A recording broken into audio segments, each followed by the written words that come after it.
Good morning, good afternoon, and good evening, everyone around the world. This is Wraithkind back again with another episode of our Forgotten Realms D&D campaign with the Protectors. The Protectors have traveled to the Feywild to rescue Talia, Banner's patron, while trying to stay alive against the onslaught of the Archfey Anwell and those he commands. The Protectors narrowly escaped Anwell's grasp thanks to Talia, but are soon left to deal with the aftermath of their experiences as Talia has to take her leave to report to the empress. So let's see what happens next as the Protectors are left to their own devices. And we left off on the heels of a daring rescue,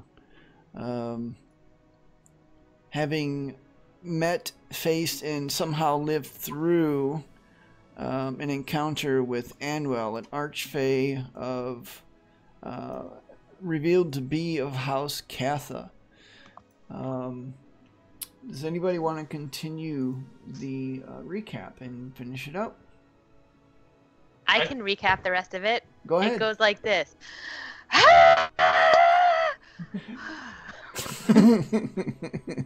Yeah, pretty much. And then don't forget, aww. And No, it was. A little bit of dretching and dry heaving there. there was also some in there. What's going on, guys? You guys are hating, man. I will say that that moment where it registered when you saw the salutation of the journal as Anwell Catha. In that moment, I wish I could have frozen that or taken a screenshot of that moment, because almost every one of your faces had various looks of "oh my god," and that was a pretty cool moment. Yeah, so House Catha, alive and well. Well, alive, anyway, for the moment. We managed to break Talia's chains, and then she saved our asses. Probably a good thing. But I think more also, what we're leaving out here, you guys, and all the joking and picking on me about Banner's kiss, is the fact that not only did we break it, did we break Talia's chains, she saved our asses, but she did so after turning into a giant mother trucking werewolf. And apparently it means something for Banner, because she had to ask him if he was still okay with this, and then she scratched him, and he tried to turn into a werewolf, but it didn't work, so he's not quite sure what all this means yet. But just when he was telling her about Tolliver's escapades with Shialia, she up and vanished towards the Empress, and I think that was pretty much where we left off. Yep. That is exactly where we left off. And you all are pretty much shown back to the rooms that you had before. Along with that strange hallway that seems to be kind of disproportionate on the inside to the outside, which makes no sense. But hey, it's the Feywild. Things happen. Weird stuff happens. And you're led into that common room. And then in that common room, there's several doors to individual rooms, basically one for each of you. And pretty much you're left to your own devices at this point. Tolliver and Shalia is, last time you guys saw either one of them is in Sildir, which is presumably now where Talia is. Talia and Tolliver. Did I say Talia and Sildir? Or Shaila? I meant Shaila, but we saw them there anyway, last. All three of them are in Sildir. These Star Elves have a thing with names. Yeah, apparently they like their T's. Their IAs. And their S's. Well, their sister. Her parents did the T thing. The one letter thing. we walk in the room and are left alone, the door shuts, and Banner's like, all right, come here, all of you. It's time for a hug. Beetle jumps into his arms. Gives Beetle a hug. He's like, thank you so much for finding the tunnel. And Dallas joins in the hug. Oh, hey, she didn't take the journal with her. I pull it out of my pack. Yes, she did. Oh, did she? You gave it to her. Never mind. Oh, this is my book about artificing. Nice save. And Banner hugs Beetle and says thank you. He's got a big old grin on his face, and he's like, and Dawn, thank you for destroying those crystals. That was typical badassery from you. Well, I'm just glad we got out of there. Emeraldi, Velis, you guys, you've been together a long time, and it shows. And he gives him a big hug. Are you saying we're starting to look alike? No, I'm saying that thing you guys do with the haste and the smashing is just pretty great. I like them. I do want to put cascades in the news sometimes, but somehow or another you're always just too far away. Well, I believe that you would look like the prettiest, deadliest pinwheel with that glaze. We'll do it again. I was busy with the crystals anyway. And like them, you smelly son of a bitch. I'll hug you too. He kind of like taps you on the shoulder. Like, yeah. And suddenly he smells like flowers. Banner just lifts you up off your feet and squeezes you. And I druidcraft a smell of a skunk right underneath of Beetle's nose. I'm asleep. My passive perception is now 22. Bring it. And with that, Banner grins and goes, isn't she wonderful? All right, well, I'm going to just sit here for a minute. And he falls asleep on the chair, and with a big grin on his face, because Banner has not slept well since you've met him, because it was around that time that he found out Anwell still had her. And he just passes out and sleeps peacefully like a baby in the common room. Beetle quietly draws dick butts on his face. I knew someone was going to do that. I had this in mind when we started. I was like, somebody's going to draw on his face. I don't know who it's going to be. Somebody's going to do it. Then Beetle's going to go, she's still pretty wired after all this. She's going to go track down the nearest servant and ask if there's any place here that she could use as a workshop for the next day or two. All right. Yeah. They lead you out to the grounds, and in the grounds, from the door off to the right, in the right-hand corner, is a huge barn where all of the, it's more of a barracks for the wolves, I guess you'd say. And opposite, on the other side of the grounds, is what seems to be several workshops of various sorts, among which is one of which is kind of a forge area. Glorious! Thank you! Beetle's gonna drag all of her stuff in there, and she's gonna start pulling out these huge, intricate, like, contraptions of metal that looks vaguely like giant paws and teeth and things, and just start pouring them in a big pile on the floor, and just completely take over this workspace. So I hope there's no one else busy.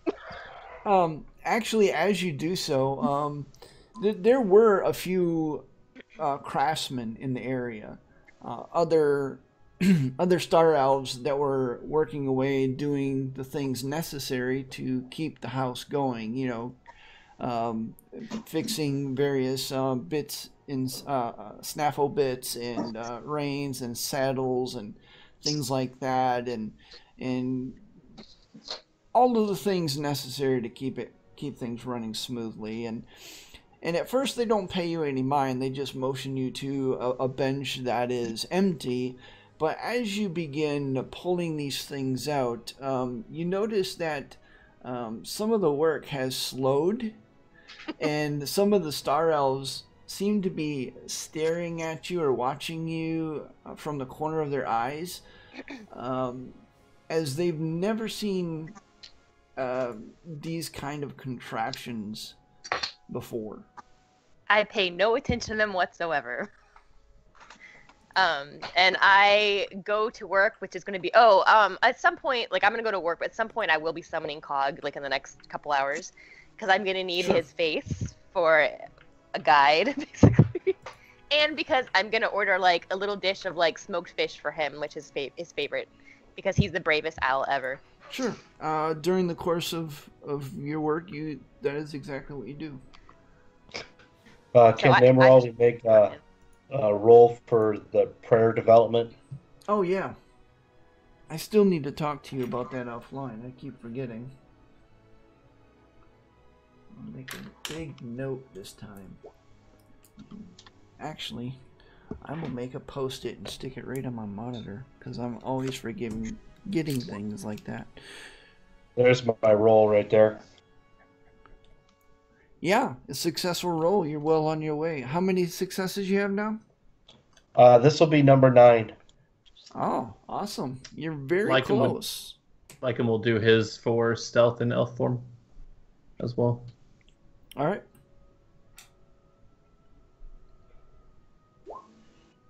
Womp, womp, womp. Nope. All right. Beetle. Yes.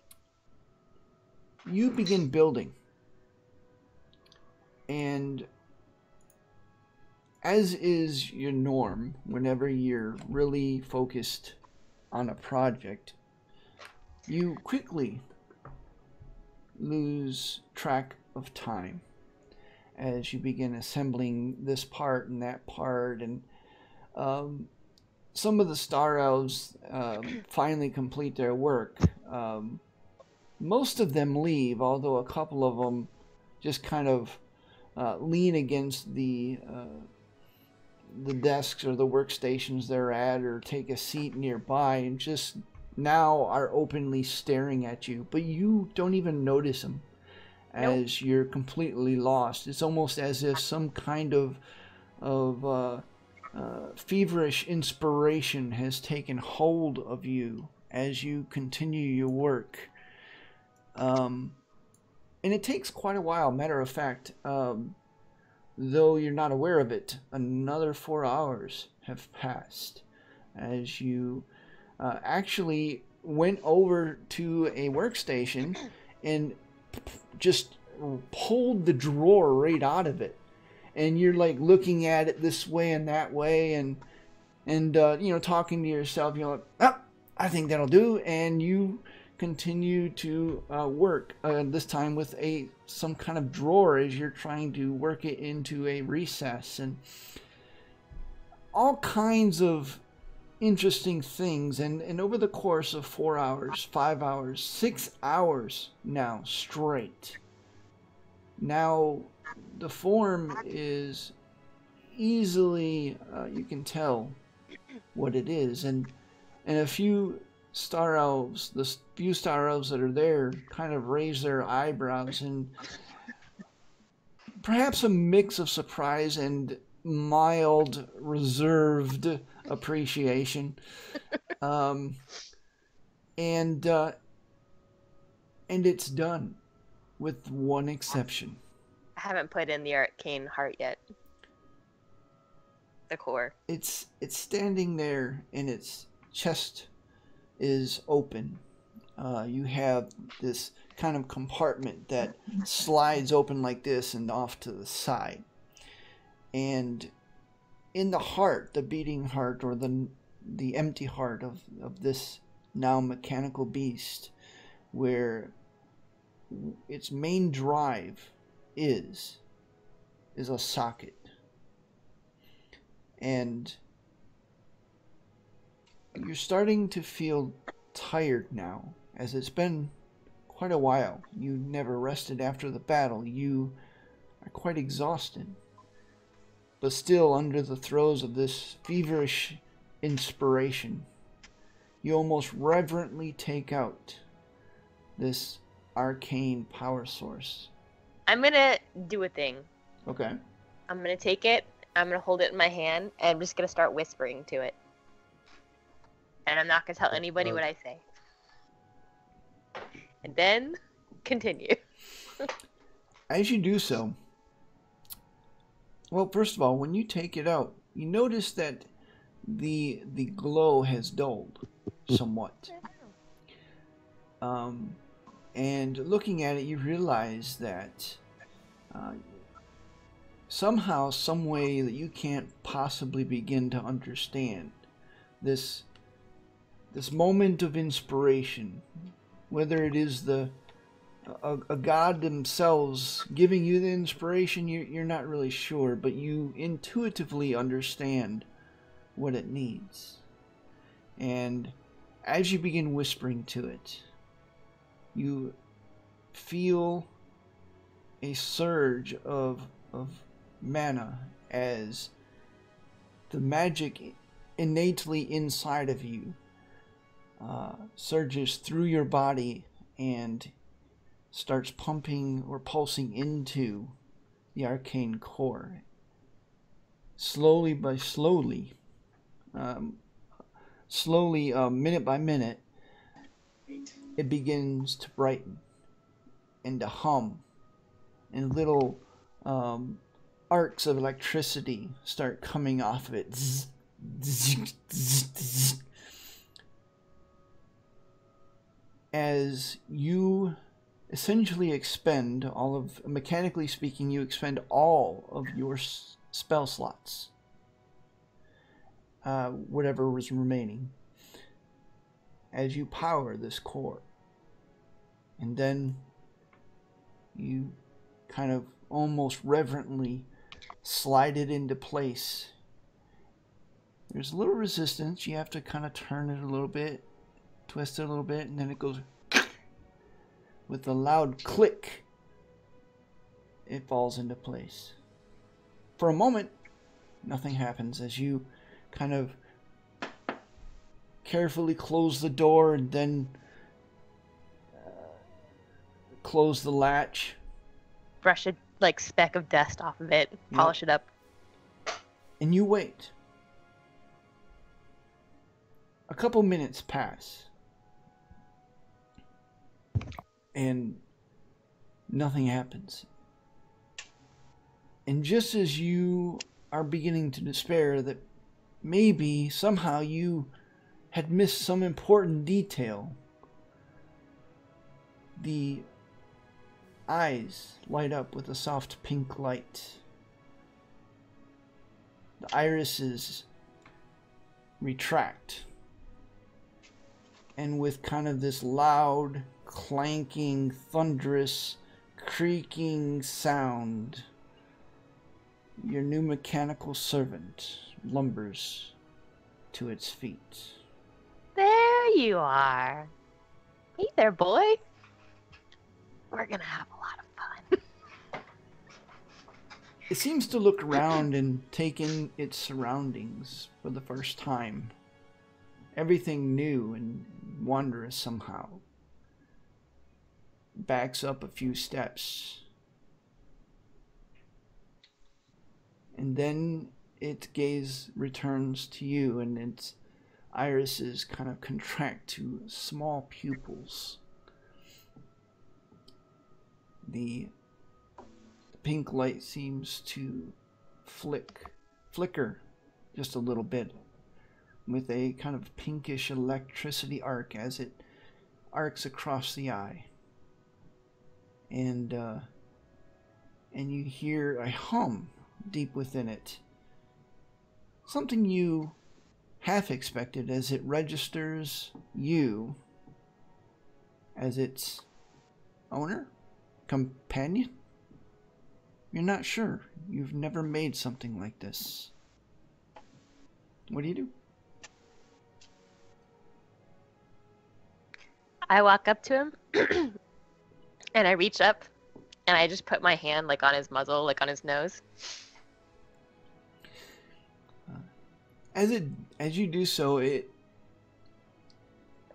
kind of gives off this mechanical hooting sound that's kind of a cross between an owl and this half growl that's a little bit of a bear. It's kind of hard to tell what. It's kind of hard to explain what exactly it is, but it's definitely a cross between the two. And it kind of nuzzles you a little bit. What are we gonna call you? Behind you, you hear a clamor, and you look around.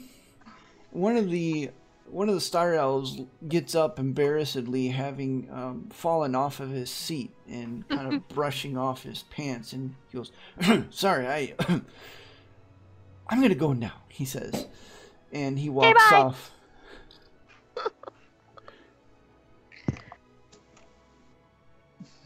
And I look back up at my mechanical owlbear, and I was like, well, we do need another tank. Tank it is! And I kind of give him a friendly slap on the shoulder, and then I immediately fall asleep on him. Like that big. I made like a big beetle-sized compartment in him that's laying open. I just kind of slump into it. All right. And though you are quickly asleep, what you aren't aware of after you have begun snoring just seconds after finally collapsing is that Tank, apparently, unsure what to do, starts just walking around. By the That's way, amazing. even at this, I was going to say, I know you probably want to ask what other people are doing, but Banner's going to wake up after 6 or 7 hours of good sleep. Okay. So Emeraldy, Lycum, let's start with Emeraldy. What are you doing during this 6 hours? Emerald would have slept as best as he could have, with the idea of going to get breakfast at a certain bar. All right. And just so you know, Sildier is about 2 to 3 hours away from the Steora compound where you guys are right now. So essentially taking a long rest, Emeraldy? Correct. Okay, Lycum? Lycum curls back up by the fireplace in the same room that he was in and just passes on out. All right, Velas? This is the Steora compound.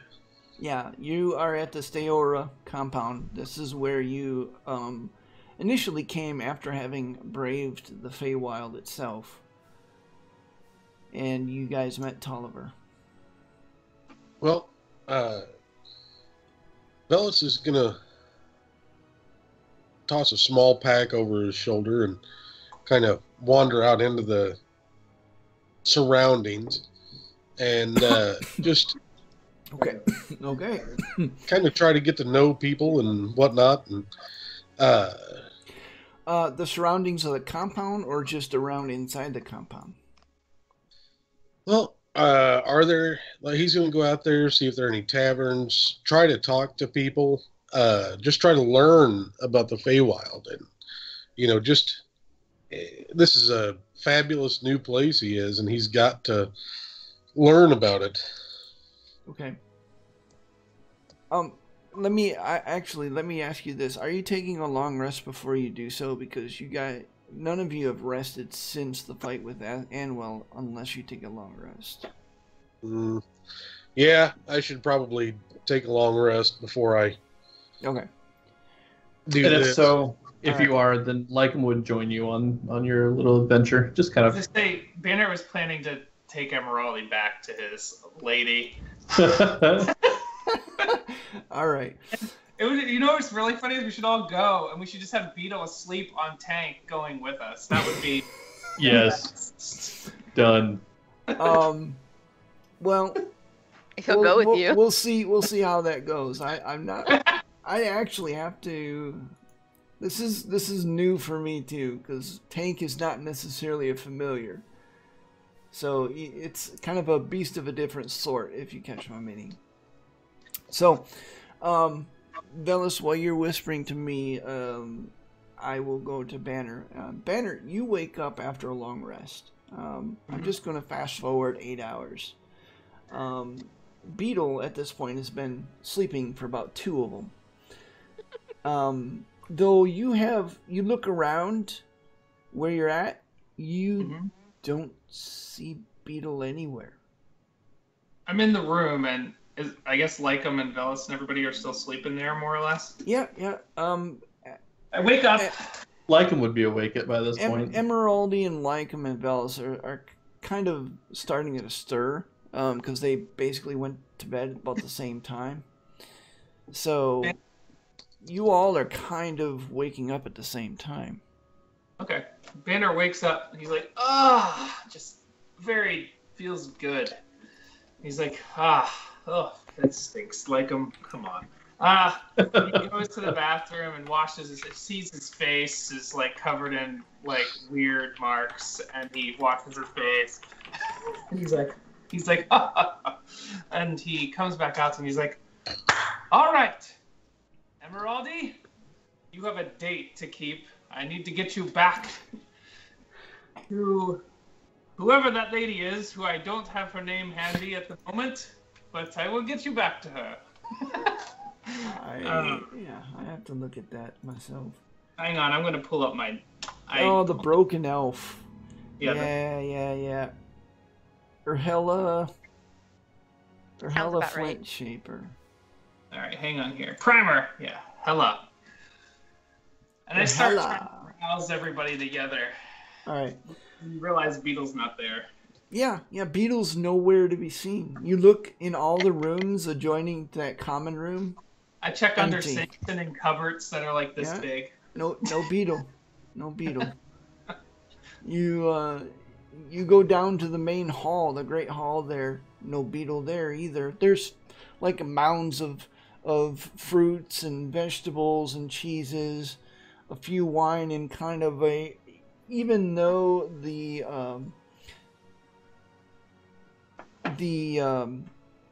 servants don't really say anything, you almost can feel the eye roll as one of them sits down an ale for Emeraldi. But no Beetle. Well, while everyone else is sort of snacking and eating, one thing Banner wants to do is go see if Thornkiller is in the... Go see if Thornkiller is in the compound, or if he went with Talia to Sildir. You would remember that Thornkiller actually went with Tolliver when you guys originally went to Sildir. Sure. And they have not arrived back yet. Okay. Beamer, did you just roll on the malfunction table for the first time? I am not going to say anything.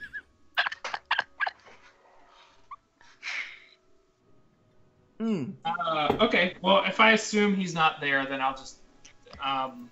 Yeah, no, he's not there. Actually, there's not very many wolves here at all. There's just a few wolves for guarding. The puppies are here. I go out and I see the puppies. Oh yeah, definitely. They're playing with the puppies in the outside. Lycum would join you, actually. First off, he's looking for meat anyway, so he's going outside to find, he's going to where the wolves eat, because he's not eating any of that crap. So he's following you. But, okay, explain the puppy area first. Yes, sir. DM, would you please take care of the story for me? So you guys exit the Great Hall, and while you guys are, you guys exit the Great Hall. Off to the right, you see this huge barn. Banner, you know that's where they house all the wolves. It's large enough to house as many as 3,000 wolves. It's huge. Given the size of these wolves, gotta kind of think of that now. That bar is large enough to house 3,000 of them. And there's a few pups out there playing. Most of them seem to be almost like babysat by a couple of female Fey wolves as they kind of lounge nearby. A few of them are crawling all over one of the female wolves and playfully biting and romping and rolling. Go ahead. Would I know Thornkiller's mate as well?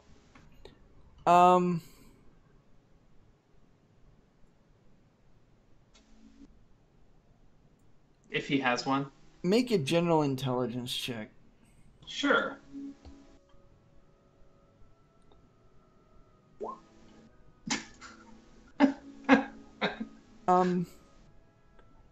That's my boy. You do know, you can't quite remember her name though.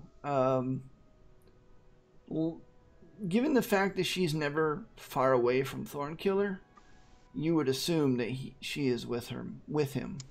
Okay. I just thought if they had a pup, she Right. might have stayed behind this time around. Noah. Noah's here. Hey,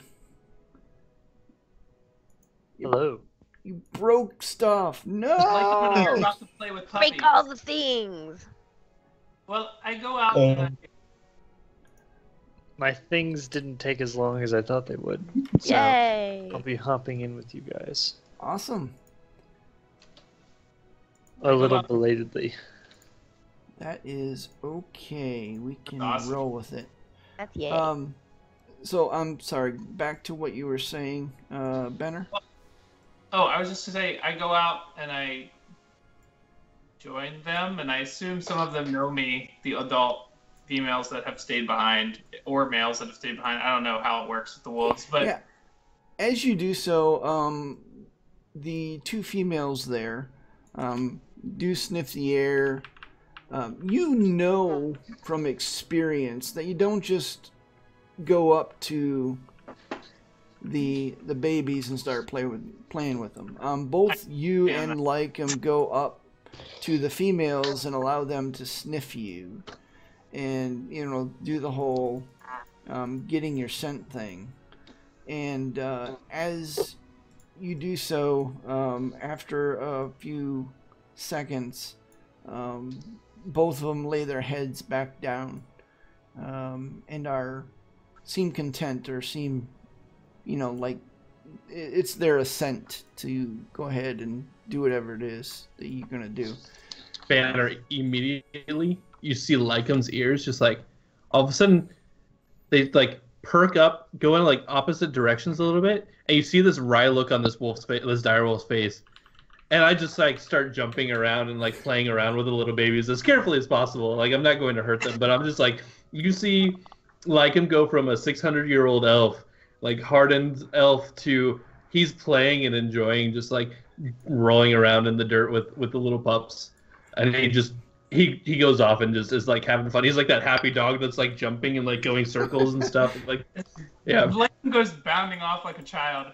Banner just goes barking at them. He's like, "Come here, you little rascals!" in wolf, and he starts wrestling with them, and he's all laughing and having fun, and he just feels really relieved at last, and feels good to be back here too, and just have everything, at least for now, sorted out. And then Lycum pounces on you. Oh yes, wrestling like him, and I actually like try to pin him down. Yeah, I'll totally I'll wrestle him. So wait, what's going on? Am I there? Good question. You took a long rest, and you are actually just waking up. Actually, when you woke up because Banner stuck his head in your room and says, "Beetle," because she's always usually sleeping in the same room with you, and you managed to mumble some kind of response, and then he was gone, and you never really could get back to sleep, so you ended up getting up. When you eventually emerge from the Steora compound proper, you actually see Banner and Lycum playing with about 6 different pups, Feywolf pups, acting less their age than ever. Of note is that, along with everyone else, you have no clue where Beetle is. Beetle seems to have disappeared. And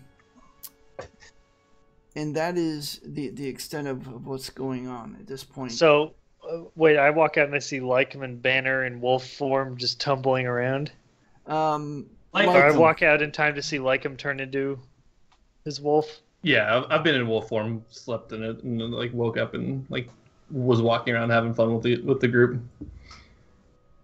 So so what am I seeing right now as I step out into this area that Lycum Banner and Lycum wrestling, actually.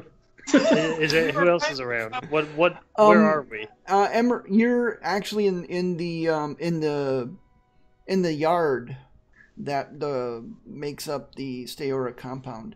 The Steora compound is basically this huge structure, this huge manor, and surrounding the manor on all sides is this huge yard that's about 200 or 300 yards at least from the manor to the outer wall. The outer wall stands about 30 feet high with a fairly narrow battlement with crenellations on the top. And what you see off to the right is this large barn that houses all of the Fey wolves of the Steora House Steora. And out in front of that barn, along with 2 females that are kind of watching over the pups, you see Banner and Lycum in direwolf form, wrestling with each other and occasionally with the pups. You suspect. I think it's the other way around. Well, that's okay. So anyway, that's what you see. You don't see Beetle. Emeraldi, and Velas, what are you guys doing at this point? We just woke up from our naps and everything. Yep, you had a long rest, basically. And so I look at Emeraldi and go, well, my friend, of course it never hurts to see if we can establish the a new source to sell Hammerstrike Ninaka. Should we see if any... I still happen to have a few bottles of it on me if we want to take it to one of the local establishments to see if anyone would be impressed by if any of these elves happen to enjoy a fine ale. I'm game for that. We could use a little bit more gold and name recognition. Excellent. Where are the others? I don't know. I woke up and it was just you and I, and who else was in here with us? Well, Dawn may be there. Are you there? No, I stepped out to find out where people were, so I'm with Lycum and Banner right now. Okay. So there's something I was going to do, but we can get back to it in a moment. Okay. So everybody... Well, since we're headed back to town, everything seems to be rather peaceful. I'm going to take a day, and I'm not going to wear my armor. I'm going to wear my other clothes. That's what you call tempting fate. All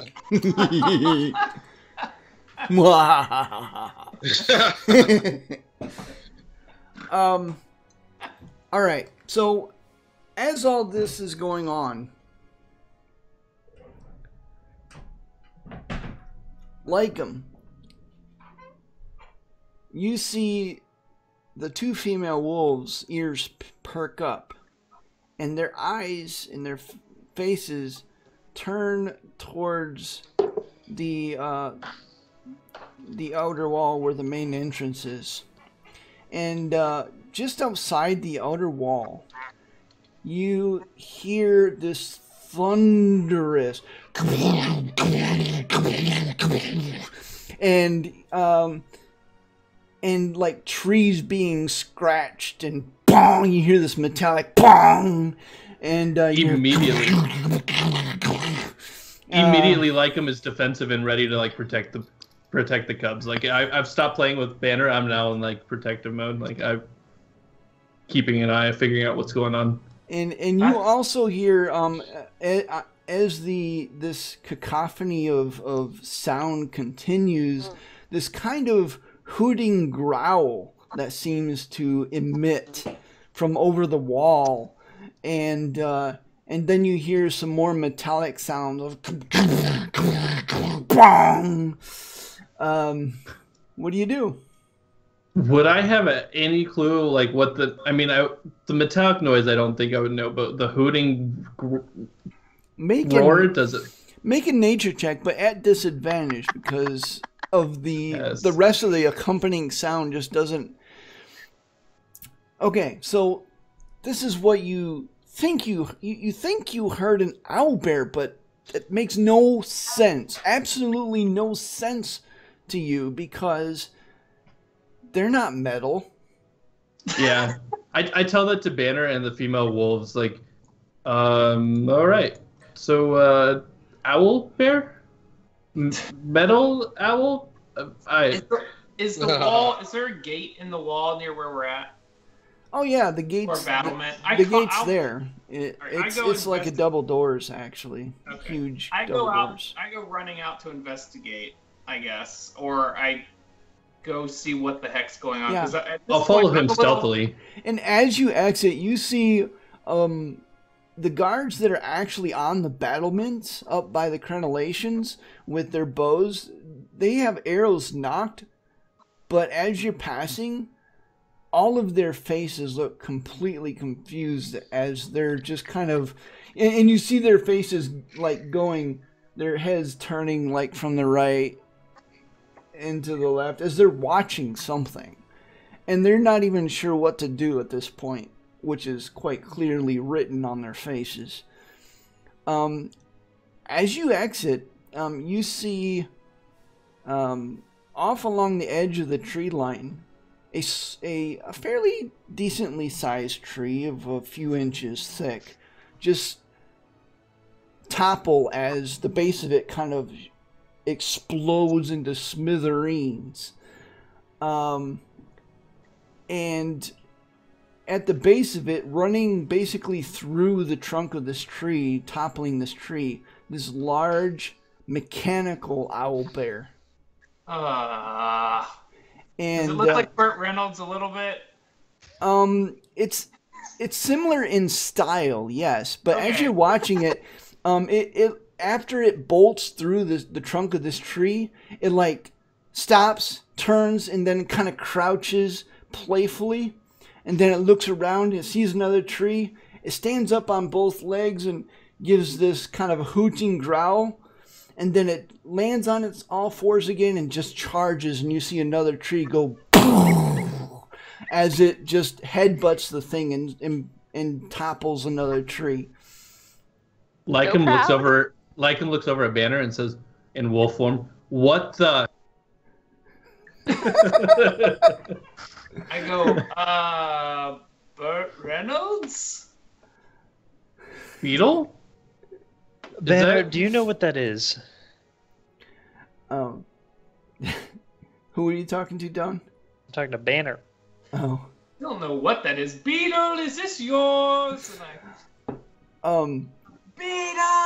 As Tank goes through probably the fourth tree that it's gone through, Beetle, you start stirring like, okay, this isn't normal, and you start waking up. This dream is weird.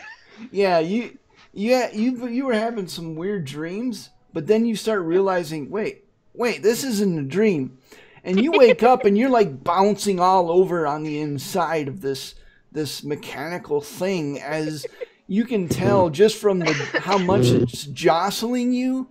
like it is running full out, and then you hear a resounding thunk deep within its gears as another kind of a cracking sound can be heard in kind of this, and then it follows up with a large sound of what sounds like a tree falling. Uh-oh.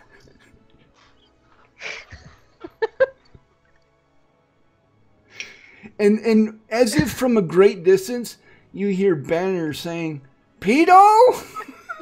Peter! Is that you? Where are you?" A little gnomish hand comes up over the side of my cubby. And a little head pops up. And I look up, like it probably Tank looking down at me. I'm like, "Morning, buddy. What are you doing?"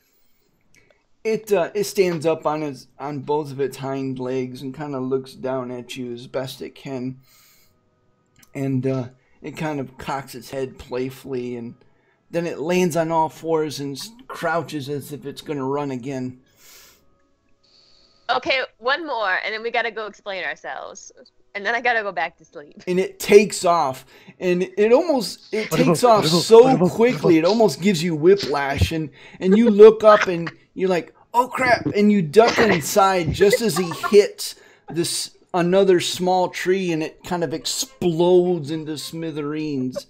And as it does so, Actually, all of a sudden kind of this discharge from the arcane core goes off, and within a 20 feet radius, it's like this electrical charge goes poof, and everything within that radius is either flattened or damaged depending on how big the tree is, as an EMP charge goes off. And an electrical actually it's an electrical pulse, as it just kind of smashes everything in the area, and you feel Tank kind of shudder as some kind of malfunction happens, and after a moment the gears that kind of grinds a little bit, and there's some sparks, and then it kind of shakes its head as if clearing it, and then it sits down on its butt. Can I? I climb out and I check him to make sure he's okay. Yeah, you see like there's some black residue where some of the electrical charge kind of expulsed from him, but aside from this black residue, he seems fine. "You're all right, big guy." And I look at him like, "Yeah, did you have fun?" It kind of nods a little bit. Well, it looks like you're you're no longer needed. Actually, this is a medium-sized owlbear at the moment. Yeah, I look at him and I'm Size like, of you guys. I look at him, I look down at I look down at the ground and like, no.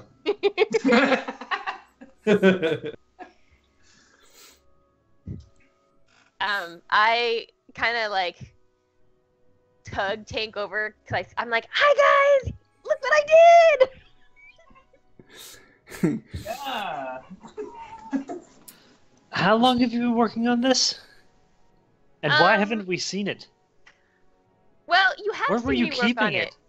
in the bag of holding. You've seen me work on. Look, you saw me. I was just working on that piece just the other day, and I point to like one of his claws. I've been working on this since we got on the boat. Huh. His name is Tank. He's our new friend. That's all. That's like. Now that we figured that out. I go up and sniff it, like I walk around it and like sniff its butt because that's what dogs do. And I'm like trying to figure out what this thing is, and I don't. As you do so, Tank kind of looks at you, raises a back leg, and just goes, "Bong!" and like kind of kicks you in the ribs. Tank, like him's a friend. I look over at Banner. I'm like, does this mean we can't be quiet anymore? Because this thing makes a whole lot of noise. I think good point. beetles, well, I just don't say anything to anyone else about that. It's me and like them. Would Emeraldi and I have heard all this and come out to see? Oh yeah, absolutely. It was kind of hard to miss. Lycum was only the first one to hear it because his freaking passive perception is godlike. That was why you told him that. 22. So we come out and Velas taps his chin and he walks up to, the giant metal beast. It's your size. Oh, okay. And then the, metal beast and looks at Beetle and goes, "This is amazing. Right? Oh my goodness. I have an interesting idea. They don't really need to move or anything, but we need to talk. I need you to make me some things." That can be discussed. Right now, though, I really need to go back to sleep. Come on, Jake. Actually, if you're gonna sleep in the bear, can he follow us? I'm gonna get Emeraldi back. I do kind of owe. What is this dwarf's freaking name? Ahila. Helia. I kind of owe Helia her Emeraldi back. Plus, I have business in the city to take care of. I'll come along as well. Actually, I think I learned a new trick or two as well, if y'all wouldn't mind. Dawn gets this intense concentration look on her face. Everyone takes She's 20 steps back. Making gestures, and once nothing happens, and twice nothing happens. And she curses, and she's like... And there's a poof of pink smoke, which briefly obscures everything. And it slowly fades away. And sitting where Dawn was is an enormous giant toad that just goes, "Ribbit."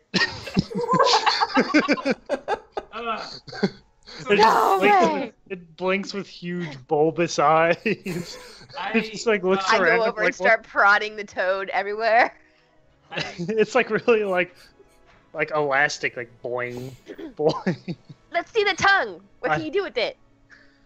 I look up at one of the nearby tree branches and just snap it into my mouth.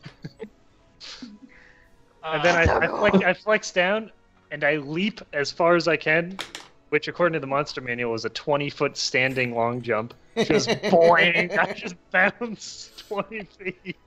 And I look back at Dawn and I go, "Ribbit." Or I look back at Beetle and I say, "Ribbit." Then I continue ribbiting in distress. You can't figure out how to drop the spell. Oh no! Did you mean to do this, Don? Ribbit. I can understand you, don't forget. Lycum looks over to Banner and is like, "Oh yeah, says, hey, that looks familiar." You hear in Toad speak, "No, I was trying to turn into a blue jay." Banner just starts laughing. By the way, Noah, just for your benefit, you weren't here when Banner thanked everyone, but he did thank Dawn and made note of how she was a badass and destroyed those crystals and gave everybody a hug. I don't know how Dawn reacted to that, but I'll take a hug. Okay. So old Dawn wouldn't have, but new Dawn does. And now Toad Dawn is too big for a hug. Well, I guess we're gonna. Plus, you could get our warts. Toad and our mechanical bear, and I mean, I guess if I could sleep through the first 4 trees, I could sleep through whatever mischief you guys are gonna get up to. Well, I just wanna Tank, get follow Emerald these back. guys. You guys and are on your own after that. Tank, follow her. I say to Dawn, point Dawn, and listen to what she says. With your bear. I start to point to you, and then I was like, I moved to Dawn. As you all set off, I follow in hopping intervals Dawn of 20 is a feet. frog. He's not gonna recognize her when she changes back. Oh, good point. All right. Listen to Banner, but if he tells you to do anything stupid, don't listen to him. I follow them in hopping intervals of 20 feet. Okay, so now I gotta look up the intelligence score of an owl bear. It's 2. Hey! Emeraldi Yeah, wants so to it's not- explore The this. intelligence of I a mean, giant toad is For 2. companion, Beetle doesn't know this yet. Okay. Emeraldi wants to explore this creation that Beetle has made. Oh yeah, it's You hear out light there. snoring from the little compartment she crawled back into. Emeraldi walks around it, expecting it. By Gorms, holy bits! What have you done? I'm trying to sleep. We'll talk about this later.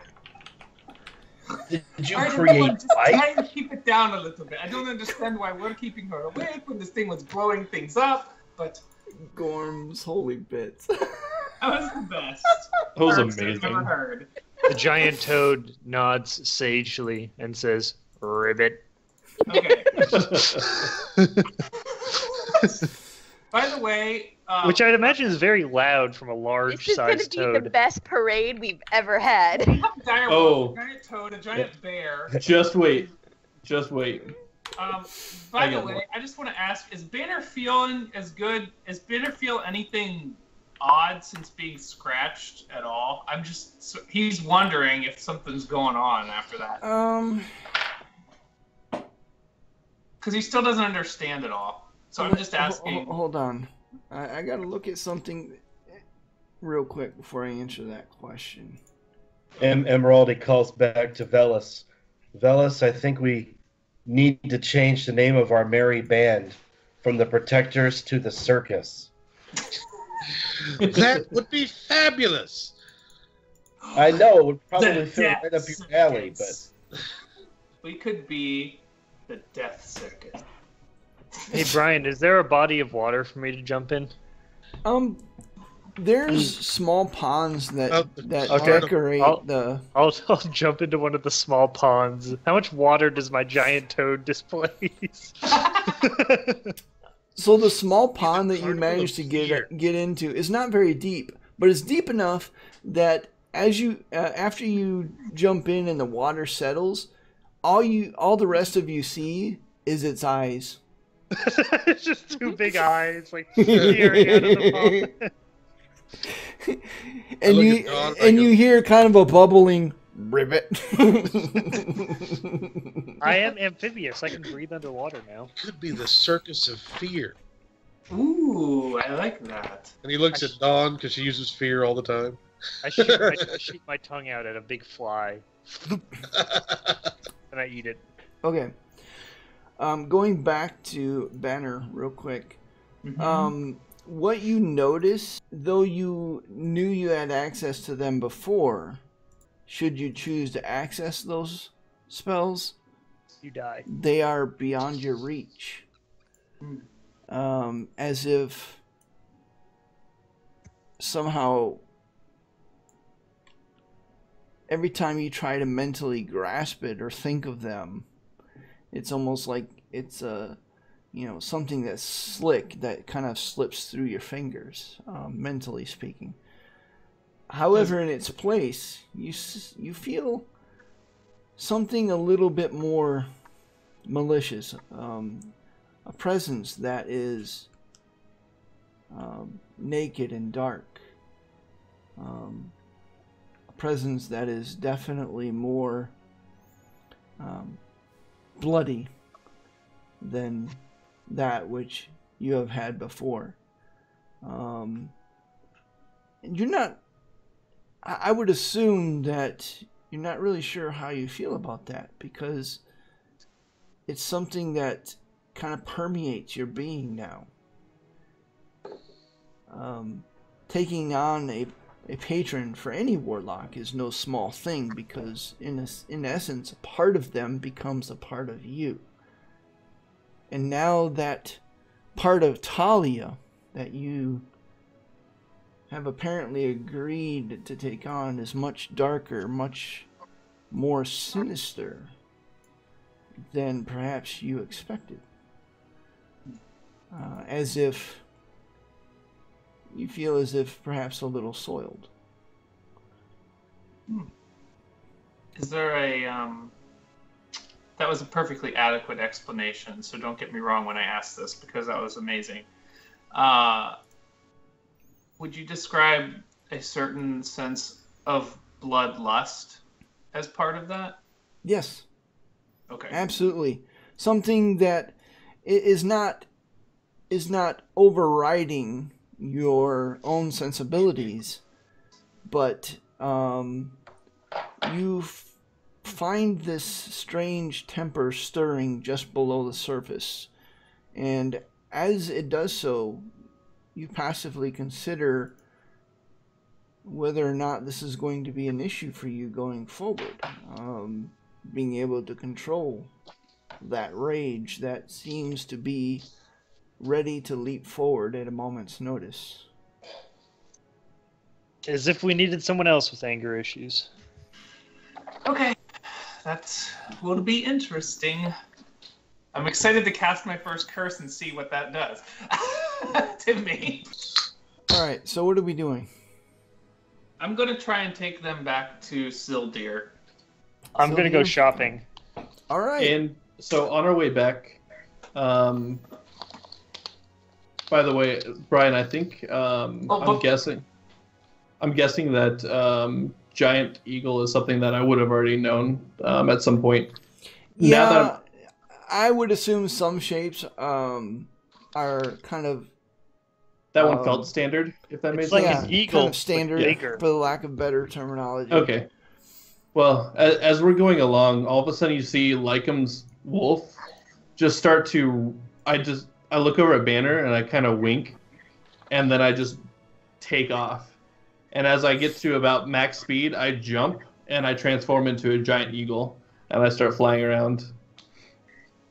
Alright. There's so many freaking animals here now. Dawn has stopped. Dawn has stopped hopping for locomotion, and instead is using the rather ungainly walking gait of a giant toad. It's just kind of like floundering around. It only has a speed of 20 feet, so it's laboring to keep up with you guys. Before we leave, I yell up to one of the guards and say, "Be sure to let Tolliver and Talia know that I'm taking them to Sildir." If they would return. I leave word that I'm taking them to Sildir. Yeah. One of the guards kind of dubiously, like, waves at you as if not really sure, but okay, whatever. Well, maybe I do a little bit better job of it than what I just described, but I make sure to leave word that we're going to Sildir and we can be found. All right. And as and the rest of you you're all going to Sildir at this point? Yeah. Yep. All right. So How much longer does Beetle need to sleep? A couple of hours. You only got about 6 hours rest. And you said it's 2 to 3 hours to Sildir anyway, right? Yeah, it's between 2 and 3 hours. Can I... Yeah, never mind. Fast forward about 2.5 hours. The road between Beetle, you've definitely waken up about a half hour before you arrive at Sildir. The road between the Steora compound and Sildir, though naked of villages and settlements and the like, is fairly civilized from the perspective that there's an actual road, a dirt road. And though you see a few things in the trees in the distance, none seem interested in waylaying you or impeding your progress in any way. Which brings us to Sildir as you arrive at the now familiar trade district around the main gate after having crossed the Bridge of Oak, which is aptly named as oak roots of massive proportion extend from either side of the chasm that separates the rest of the Feywild from Sildir and vice versa. What do you wish to do? Well, there's only one place we're allowed, so... Well, the trade district is a very large place, and you are currently in. Well, I'm trade planning district. to take Emeraldi to the Broken Elf first. As we approach Sildir, Lycum comes down and like swoops down towards the ground, and then he changes into elf form and just starts walking alongside the group. I am going to just go shopping for whatever magic paraphernalia there might be. Okay. I Let say me to Emeraldi... backtrack just for a moment. I apologize. I did forget this. Beetle. Mm-hmm. And before you started working on Tank and summoned Cog, at first he didn't immediately appear. If you recall, the first time that you cast Find Familiar, it took a while before the familiar found you. Mm-hmm. And this was a little reminiscent of that. Basically, any other time that you cast Find Familiar after that, Cog would just appear because he is interminably linked to you. However, this time he didn't readily appear. And after you cast a spell and he didn't readily appear, you then, though perhaps more than a little disturbed at that development, went into working on Tank. He didn't actually appear until about 2 hours later. And as he did so, you notice that he looked a little rough for wear, as if some of his feathers were missing. His beak is actually showed sign of scarring, and the end of his beak is actually chipped off now.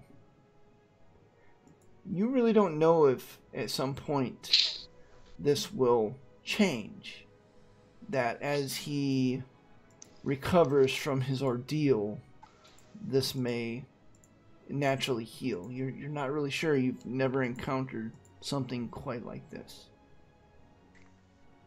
After Beetle wakes up and from her long nap, she's going to call Cog over her. Well, Cog's like riding on the bear's head, and she's riding on Tank's back now. So she's gonna kind of reach out and like kind of like stroke Cog, and she's going to try something that she's never done before, but she just learned how to do it. She's going to try casting Cure Wounds on him at level 1 and see if it does anything. All right. You do so, and it doesn't have any immediate effect. Mm-hmm. You're not sure if it will in the future either. Okay. If you want, I will allow you to make a Arcana check to figure out what's going on. Okay. I would very much like to do that. Okay, so basically, you're not very familiar with planar travel and how all of this works. You're essentially an arcane neophyte to this, but the best you can tell is, given the fact that a part of him resides on the Feywild and he was quite literally killed on the Feywild, that he's going to sustain some damage. You're not 100% sure, but you get the sense that perhaps some kind of restoration spell may fix whatever's going on. Until that happens, though, his speed is reduced by 10 feet. Okay.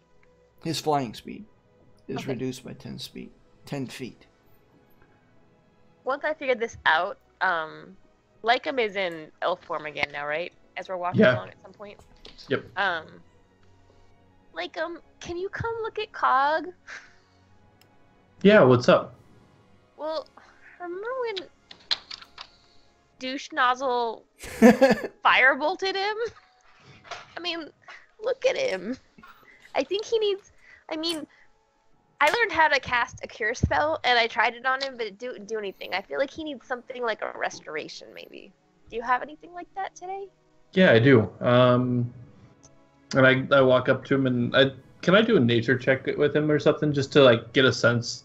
Because I haven't spent a ton of time with Cog to understand him. I just want to make sure that I'm not gonna offend him by getting too close or anything like that. Let me look at Find Familiar real quick. Does Emerald see what's going on, and maybe he yeah. could lend his medicine check on this? Alright. The spirit. Okay. This would not be a nature check. This would be an arcana check. All right. I'm just going on. That's fair. On the way He's a spirit. yeah, exactly. I'm going on the way the spell is described. This would definitely be an arcana check. Yeah, that's fine. Yeah, you get the same sense that some kind of restoration spell. You don't know which one, you know exactly, but it I'll might just help. try casting Lesser Restoration on him. All right. And as you do so,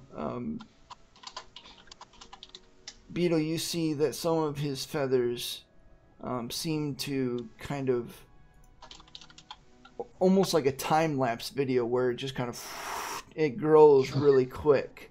Cool. He's still not 100%, but he's -5 movement instead of minus 10 feet. Okay. Maybe we could do that again tomorrow.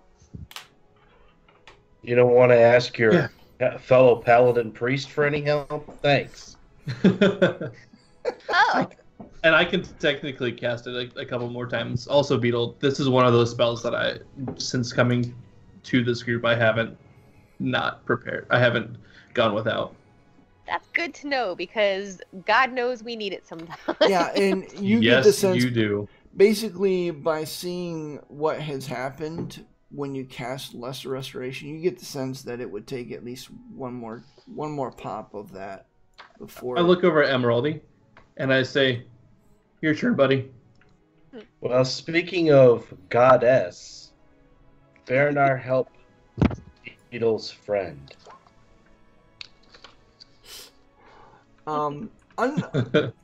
So when Lycum casts Lesser Restoration, this kind of green aura enveloped Cog.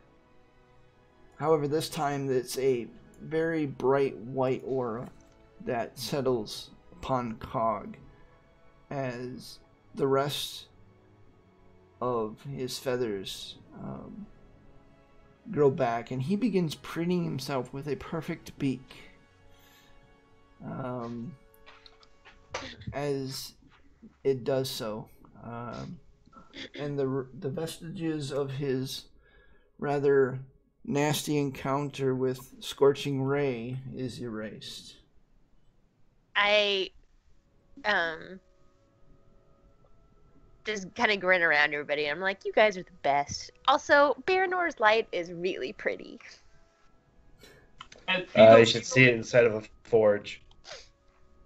Yeah, that's prettier. You're right. All right. Well, I have a date, everyone. Yeah. Wait, are you ready? Well, speaking of that, Emeraldy, are you ready for this? You see, I'm in my. I'm not ready for this. I mean, Emeraldy starts walking towards the broken elf. Wait, Beetle, quick, press the digit to whatever. I wave clean him my up. hand and make him smell great. Yeah. I wave my hand and all of a sudden his beard is like perfectly trimmed and My friends, you have to make sure that he smells like smelted iron. smelted iron and like a little hint of hops. Well, speaking of dates, I'm going to leave you all to it. Oh, I man. will be at the Trent And I leave. You're going to fine. bed. Dawn calls after you. If Don calls, No, she just says have fun after as you walk. All right. Oh, okay. I do want to role play going to the bar. All right. I want you to role play going to the bar too. So what we're going to do, in the interest of time,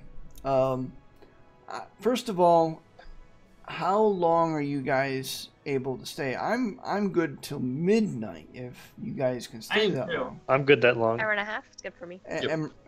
Andrew, I know you had to get up in the morning. Yeah, I mean, I might be able to go a little bit past 11, but really, well, maybe we can do his stuff first then. Yeah. Let's do the bar first. Let's go ahead and go to the bar then. Wait, what am I doing? Banner's not gonna not miss this. Wait, I changed my mind. No, we're going. Pretend like we're gonna go to Mills and we're like. What am I doing? I'm going back to the boat. I'm following Beetle. I walk up next to Emeraldi. I pat him on the back and I say, "Don't worry, Emeraldi, I've got your back." I don't think you're gonna need to be. You're gonna want to be around my back. I'm just saying. I'm looking out for you. If you need some help or intervention, I'm your girl. Are you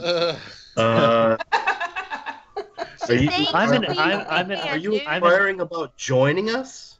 No. I'm saying I'm an expert at this sort of. This is why you Are you- need are a you wig into man that? like Don.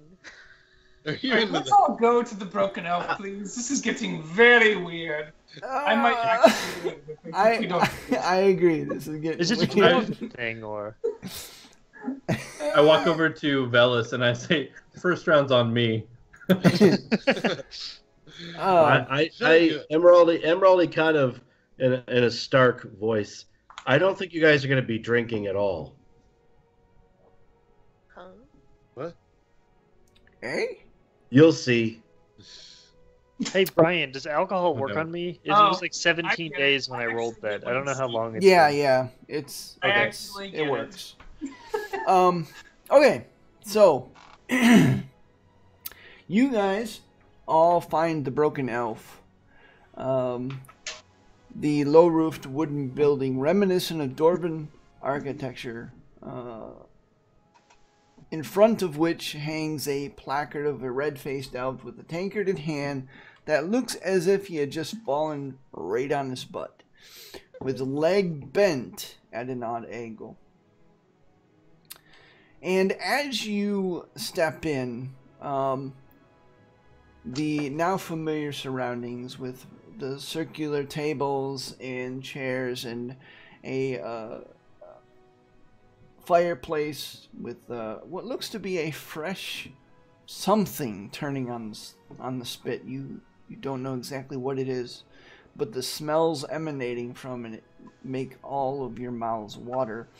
Velis, your eyes are unerringly drawn towards the far end of the room where lies in the corner a dais, a platform, a stage, upon which a silver-haired elf is sitting on a stool, strumming a lute,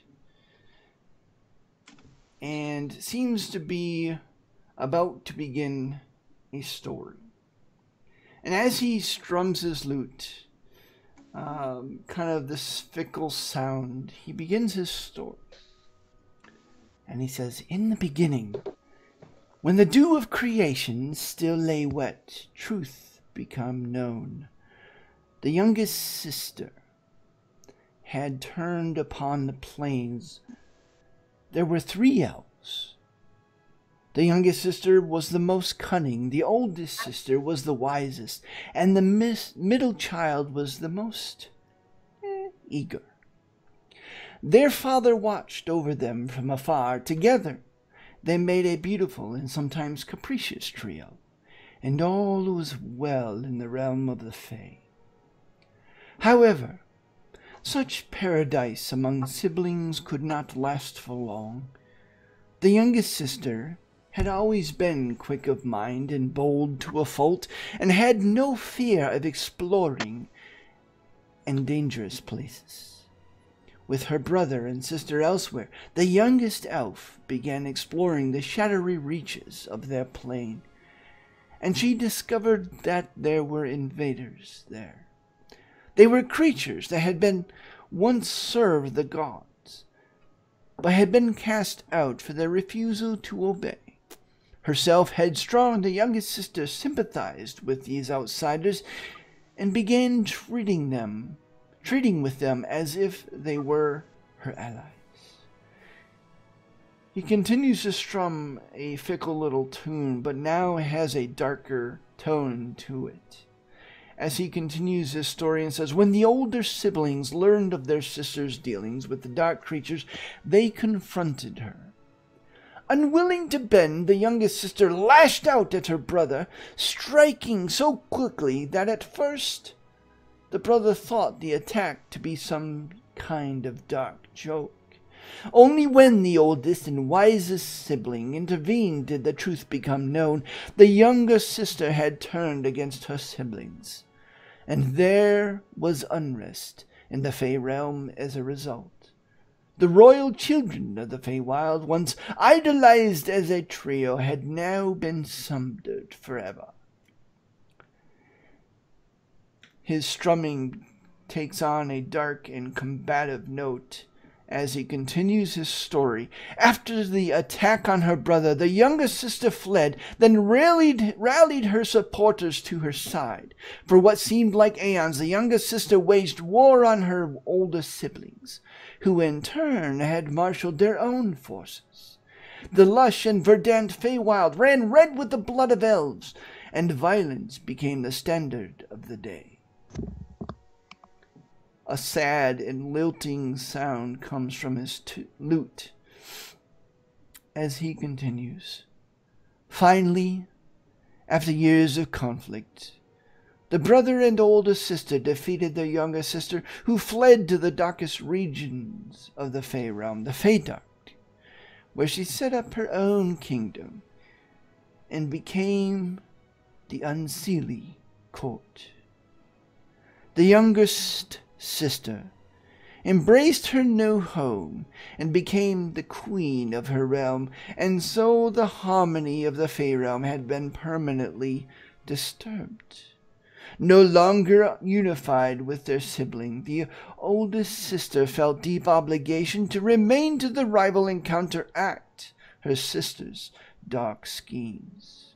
For she knew without a doubt that she would once again make an attempt at conquering the whole of the Fey realm, bringing it under her dark sway. Thus, the Seelie Court was born, and the city of Sildir. The brother, having no such feeling of obligation, left the Fey realm altogether, choosing to make his way into the prime material plane as the first of his kind. The bard lets his head drop. There's a small, unappreciative smattering of applause as the lute, the last notes of the lute fades away.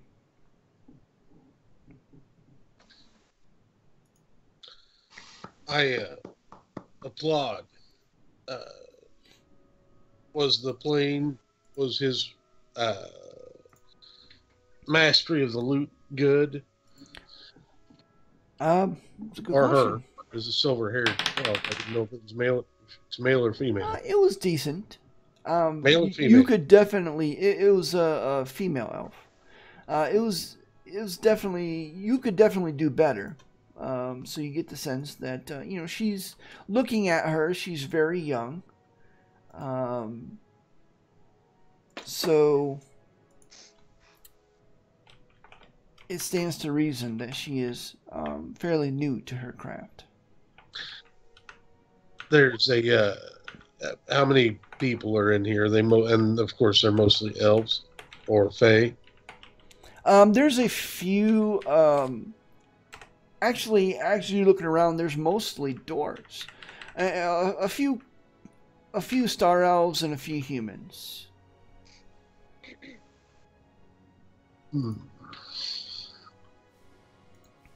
Alrighty.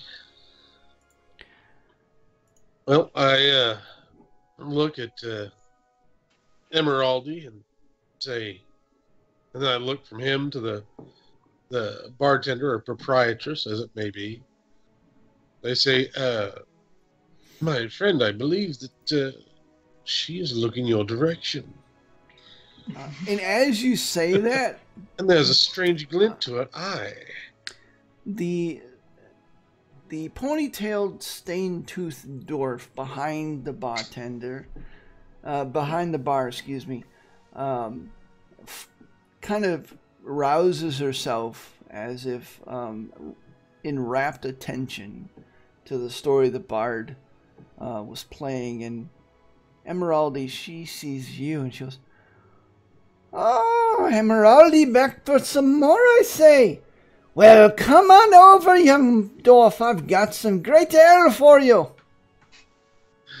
I look at Matter Banner of and fact, say, I'm looking for the closed sign. Ooh. Well, if you want the close sign, young dwarf, that's going to cost you. It's not time yet. Good things come to those who wait. I've Surely waited this is- quite a while. Oh, You mean you're still a virgin? I thought. Emeraldy I think that elbows warrants a Bellis. persuasion check. Whoa. Wait, what? Did she just roll? Was she rolling a skill check or what? I was rolling something. Yes. What were you going to say, Don? Oh, if she's rolling like some sort of skill check or whatever, I'm going to use Ben Luck to reduce it by a D4 to aid All my right. my companion. I was kind of narrow my eyes over in that direction All right. and lower by 1. Emeraldy. Just give a bit of luck. Since we don't have a dating check to do, let's do a persuasion check. This is kind of crazy. Oh, please do persuasion check. I gotta see what you rolled. Oh my god! You didn't even have to inspire him, Bellis. So I think he's as inspired enough already. Emeraldy, as you're saying that,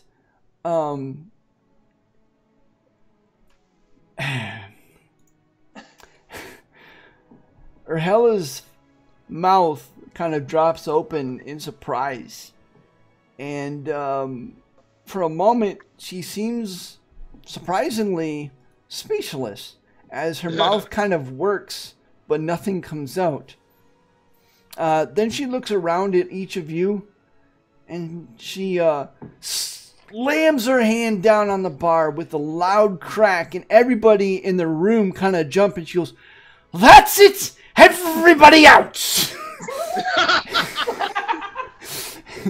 And everyone kind of looks at her like, "What?" And one of the dwarves go, "I ain't finished my beer yet, lady." I look over at the dwarf and I say, "No, I think you should really listen to her. Come on, let's step out together." And I cast suggestion on him. What saving throw is that? We could keep the bar open for you while you continue this conversation with Emeraldy. I promise you that we won't sell your wares for too cheap a price. What's your DC, Don? 15 now. All right, yeah, you. So It's like Jedi mind trick, like wave my hand. the dwarf kind of looks at his ale, looks at you, and he goes, "But of course!" And he stands up, stein in hand, and just kind of troops right out the door. All the rest of the everyone else, even including the bard, kind of watches the dwarf as he leaves without any backward glance. And they all kind of looked at each other, and they all kind of shrug, and they're like, okay. And they all kind of file out one by one. I go with them. I'll walk out. I walk out. All right, I'll try to catch up to the the bard. All right, we are going to leave that behind the curtain, so to speak. It's Emeraldi. That's a good idea. As Lycan walks out, he taps Emeraldi on the shoulder, says "Good luck," and he casts enhance ability for charisma on him, and that lasts up to an hour. Should have done Constitution. Yeah, that's what I was thinking. That's fair. The one time Constitution is relevant. All right. When we walk outside, Banner goes, "Oh, they grow up so fast." For the most part, Emeraldi, I'm going to leave the details behind the curtain, so to speak. But if you want to play out a conversation, I'd be willing to do that. When everyone leaves, Emeraldi starts unbuttoning his shirt and moving towards her. All right. And that's it. All right. Exiting the broken elf, seeing Emeraldi as he stolidly advances on Arhella and begins unbuttoning his shirt just moments before the door closes, thankfully sparing you all the details. I flip the sign that says open to closed on the front door. All right. Fair enough, because that was absolutely forgotten. Although you swear you hear some very loud noises coming from the broken elf. Switched off the camera. I hum to myself. Fair enough. Hey, Beetle, come over here.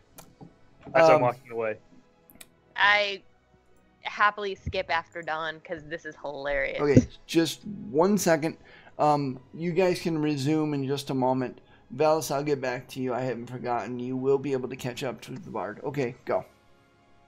Now, our antics moments ago has reminded Dawn about something she's wanted to ask Beetle about for a little while.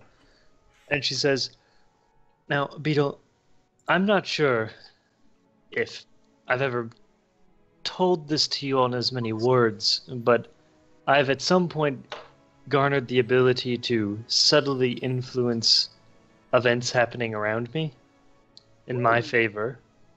I don't really know if it's how noticeable it is, or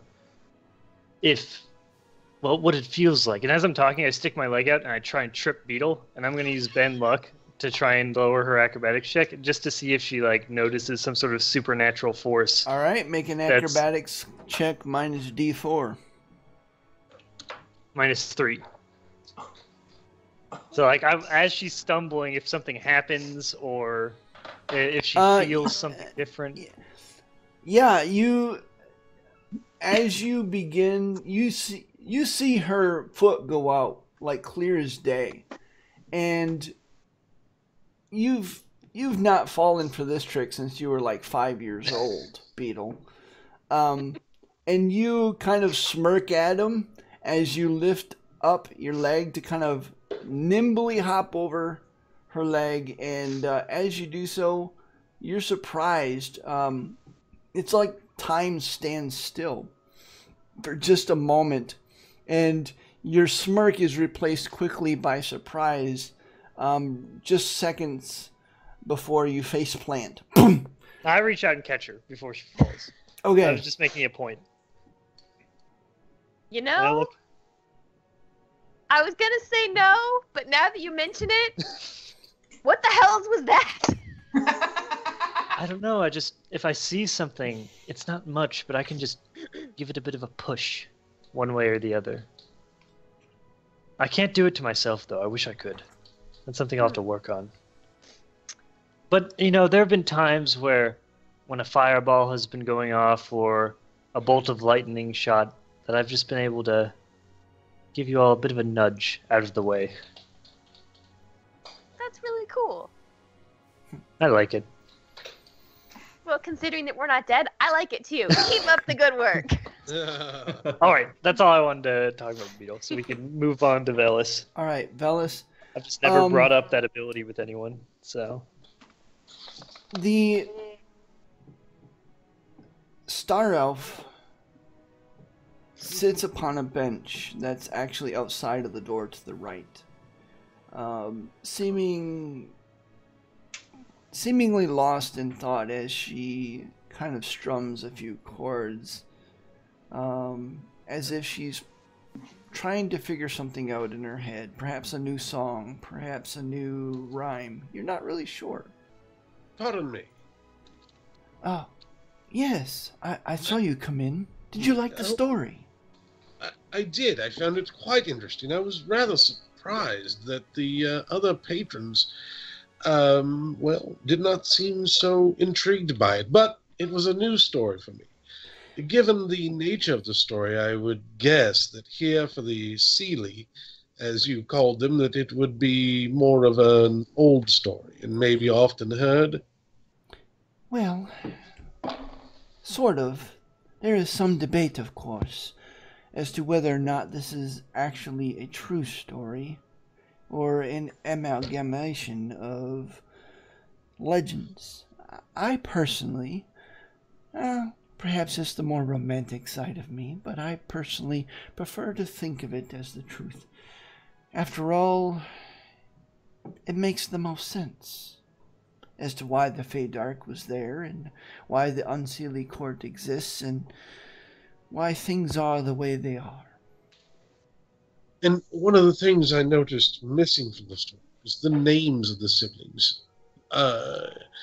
Is the current empress of the Feydark still the same sibling that was mentioned in your story? Ah, yes. That is one of the things that is often discussed is the names. Unfortunately, the names are simply not known. And that's why I truly believe it is the truth.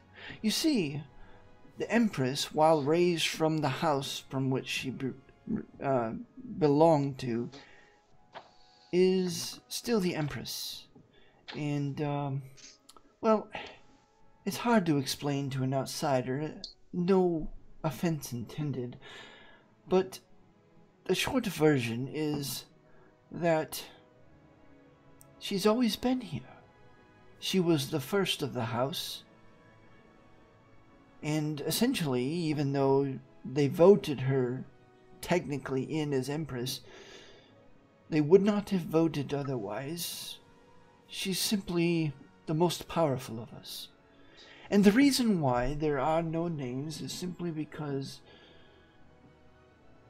what do you call a beginning?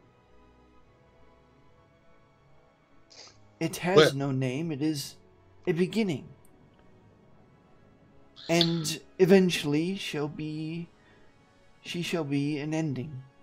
Again, without name. It is simply the beginning and the end, as all stories are meant to have. I do see the point there. Of course, we call the beginning by its name on our plane. We call it Owl.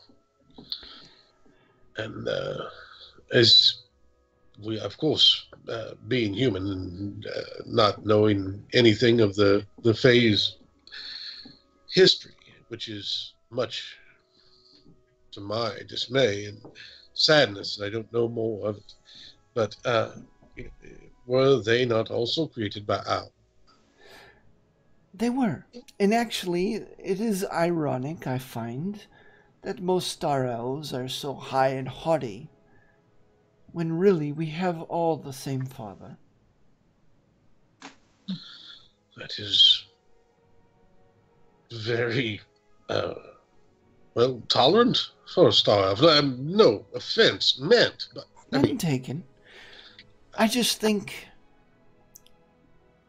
it's hard to explain, but high and haughty is a matter of perspective, not of birth. And the Star Elves by no means have a monopoly on that. Is there anywhere that my companions and I and you and these others that were so rudely ejected from the Broken Elf Tavern, although I would never stand in the way of the pleasures of others, is there anywhere where we could go to share stories and drinks? Well, she kind of looks around. She goes, you, of course. I have a dwelling, a small dwelling, a humble dwelling in the Garden District. Are there no other taverns? For I have a story to share that I think will, it will be a news story. It is a very new story. And it is, I think it shall be... There is a tavern that may be tolerant to your entertainment. I would have to talk to Connell, of course, but I'm sure that he would be willing to accommodate you. The Traveler's Respite. It's back behind the main thoroughfare and down a quiet side street. It's kind of removed from the hustle and bustle of the trade quarters. I could probably get you in. Are you interested? I am very much interested. I look at the rest of them. I go, I believe we may have a new place to drink, but I may be forced to perform for us to be able to drink. The horror. Oh, what a shame. I, however, will excuse myself this time. For real. I'll catch up with you soon, Velas. I'd like to go shopping. Yeah, I'd like to. I think I'll go with Don, if you don't mind. I kind of like to explore, though. I haven't seen that much of the city. Of course not. Well, if your friends aren't coming up, what was your name? Velas. Velas is my name. A pleasure to meet you, of course. If your friends aren't coming, it will be let's just say, much easier for me to get one person to entertain than rather 4 or 5 people into the tavern. As well, I mean, it's hard to explain, but I know that he's in the trade quarters, but he runs it like he's in the Garden District. I hope you understand. Yes. I am trying out a new name. I'm going with Velas and Dromedon. Dawn barely conceals a snort. What she passes it off as a... Whatever suits your fancy, I'm sure we'll be fine. She passes it off as a particularly violent cough. All right. Lycum, what are you doing? Are you going with Dawn, Beetle, and Banner? I look at Velas and say, my viol is always yours to accompany, but you are much better by yourself without me. So I understand. All right. Either way, enough. I will go either way, Velas. It's whatever you would prefer. Right. I look at Lycum and I go, well, this is a story that has just occurred to me. If you would prefer not to go with us, I don't blame you. But... If I haven't practiced, I need a few years to practice to be good at anything when it comes to music. All right, my friend. Well, and I look at the rest of them and I go, well, if you find anything that is whip-like, or if you need any money for extra potions of healing, please look me up. I shall be willing to help in the purchase of any of those. Velas, if you'd like, I'll take some of your coin and purchase a few potions for you while we're out.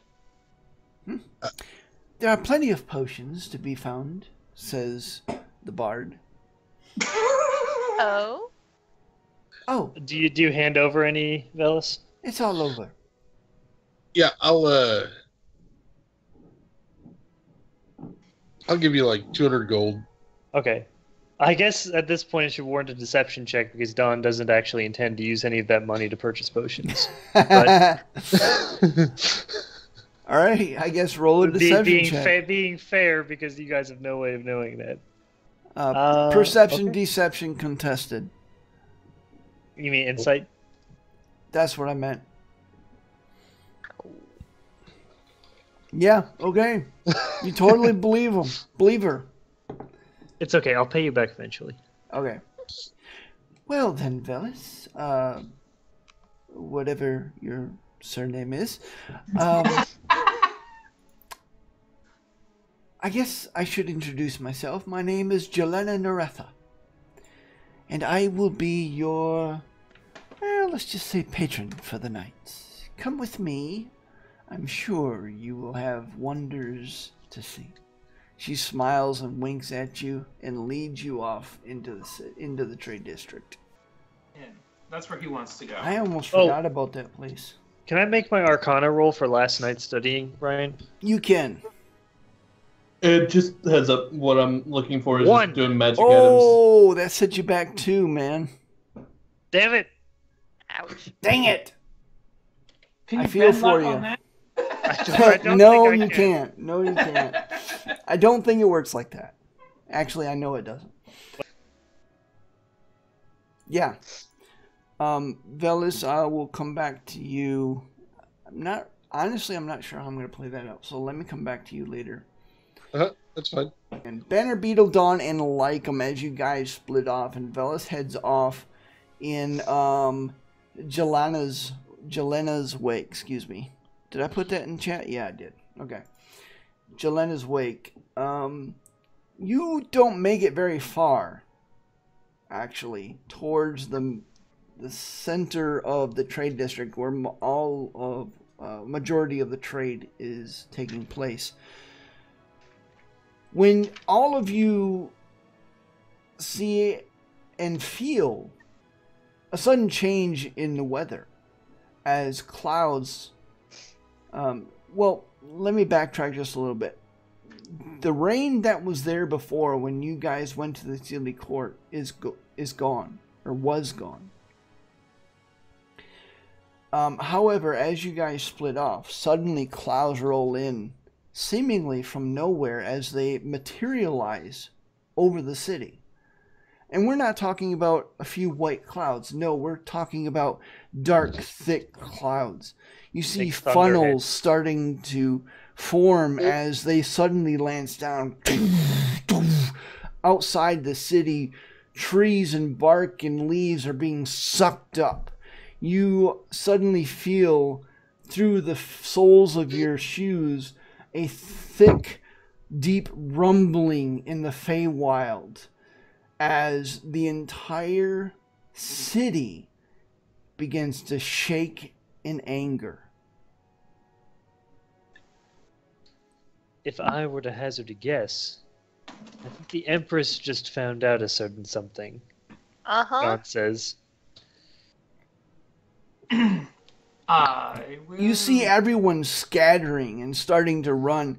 People not even knowing where they're going to run to. They're just running out of fear without even thinking. You see one guy so enveloped and so encased in fear that he actually is just running aimlessly and smacks right dab into a wall and knocks himself out and collapses into a heap.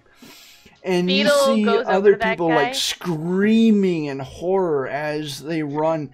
They're not sure what's going on. They've never seen anything like this, from what you can tell. Beetle's gonna run over to that guy and pull him out of harm's way. I start trying to...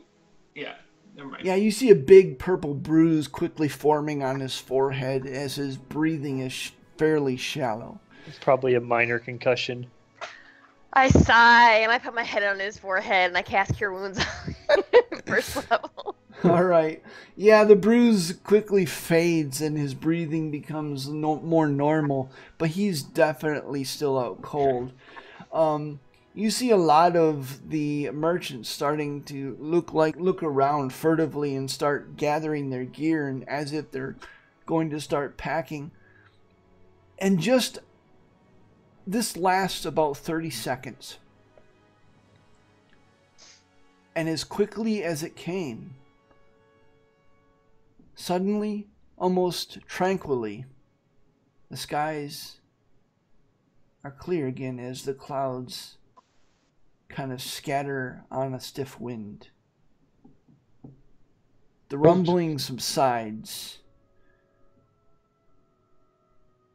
You hear in the distance some faint thunder rolling, still on almost as if on the edge of the city, as if anger's not far away.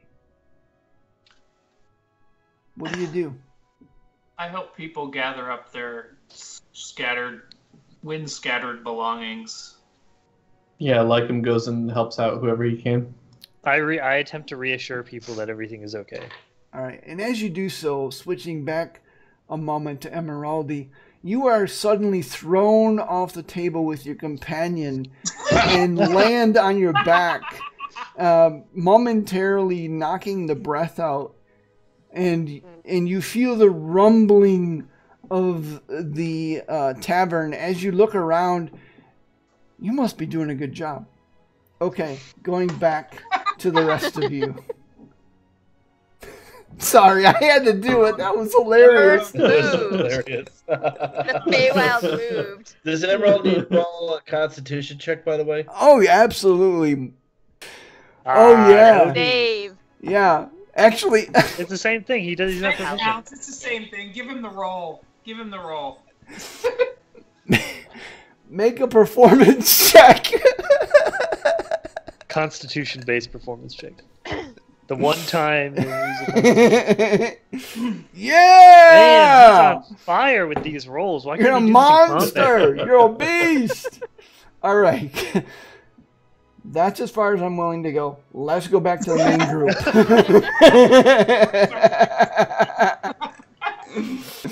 All right. All right, come on. Let's pull it back in. Yeah, you, after a few minutes of, making sure everybody's okay, helping where you can, the previously freaked out merchants that have started to pack their wares kind of freeze a moment. They look up into the sky as if trying to gauge whether or not this is going to happen again, and you see a few of them, notably star elves, breathe a sigh of relief and start putting back some of the things that they began to pack. All right, shopping. What do we do? All right, I walk up to the first stall, completely unfazed by everything that just happened, look at the merchant across and just shrug and say, weather. Give a shrug.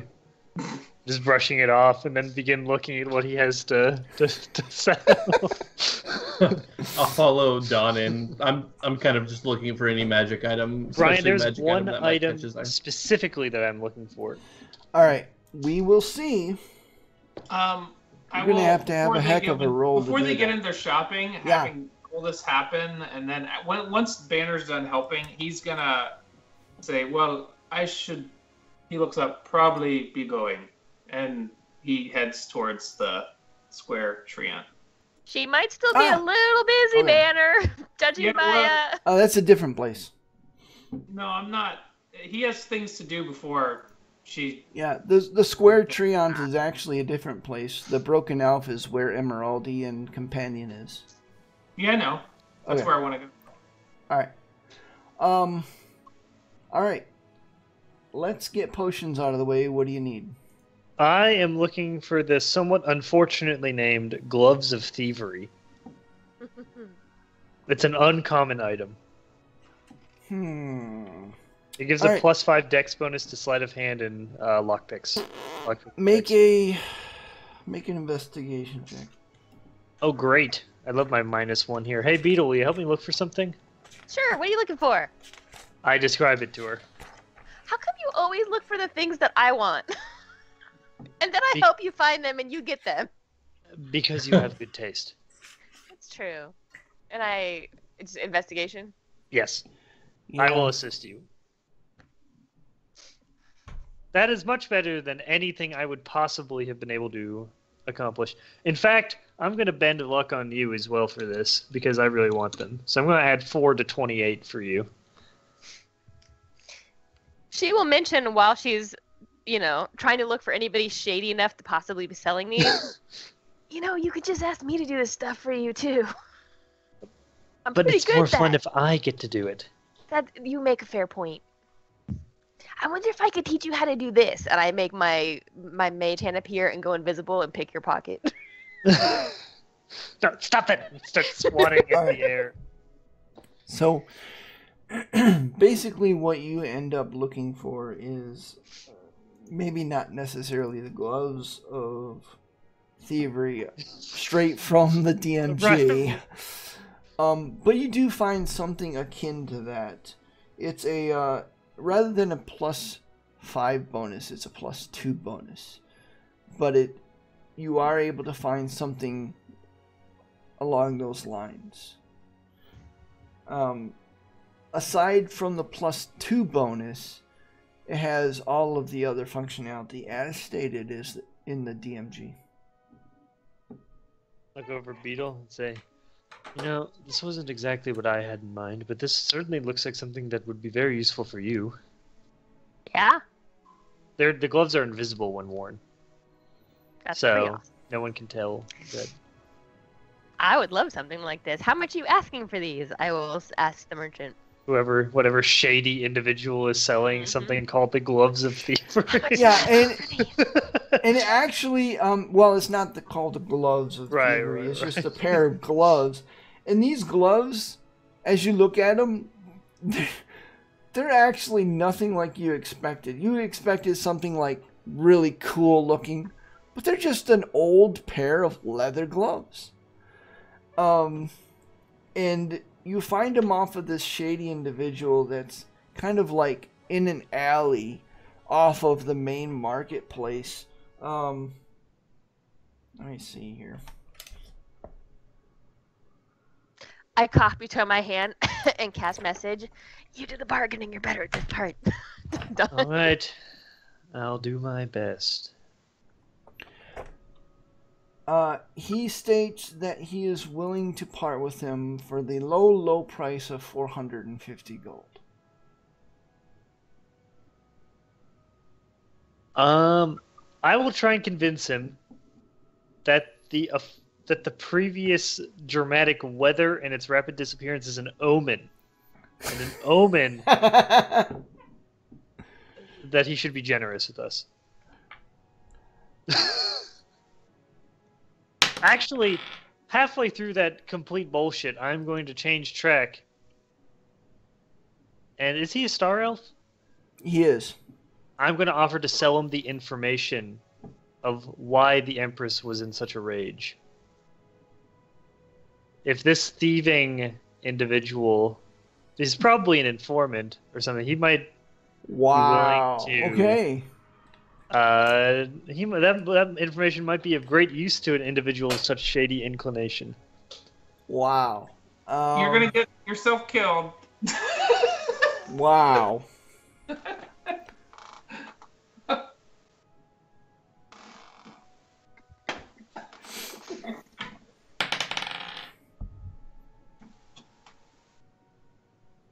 Did you tell him the truth?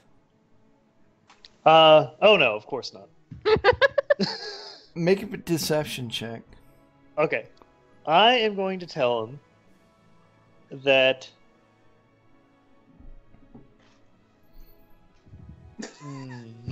Wow, this is unexpected. I'm going to tell him that one of the Empress's... one of the members of the Empress's court was plotting against her. Which is a half-truth. And when she discovered it, her wrath was terrible to behold, and he was banished from the entirety of the Feywild. Down into the Underdark. Wow. Wow, the Feydark, you mean? Yeah, make a deception check. I'm not sure that's a lie. It is half. I mean, it's kind of like half truth, half lie. It's It's enough on the line that I'm going to require a deception check. Okay. I'm going to use Oh, that's not very good. I'm going to bend luck to lower his I'm burning through these to lower his insight check. Yeah. By the way, I've been consuming spell slots rapidly to refill my sorcery point pool. All right. I'm not proficient in deception. I should have taken that when I made the character. So he stares at you, and he's got these dead eyes that kind of unnerve you a little bit as he's staring at you. Because quite obviously he's from a world that you've never really been a part of. And you get the sense that he could as soon kill you as sell you something. But as he stares at you with those dead eyes, a few seconds, like 10 seconds pass. And it feels like an eternity as he's just staring at you, as if weighing and measuring you. And then he says, I'd give 50 gold for that. So, you could have these gloves for 400. That was what he asked the first time. No, he asked for 450. Oh. Sounds like a fair deal to me. Beetle, pay the man. All right. They're yours. Yeah. Beetle will pay the man 300 of her own gold and 10 platinum from party gold. Very well.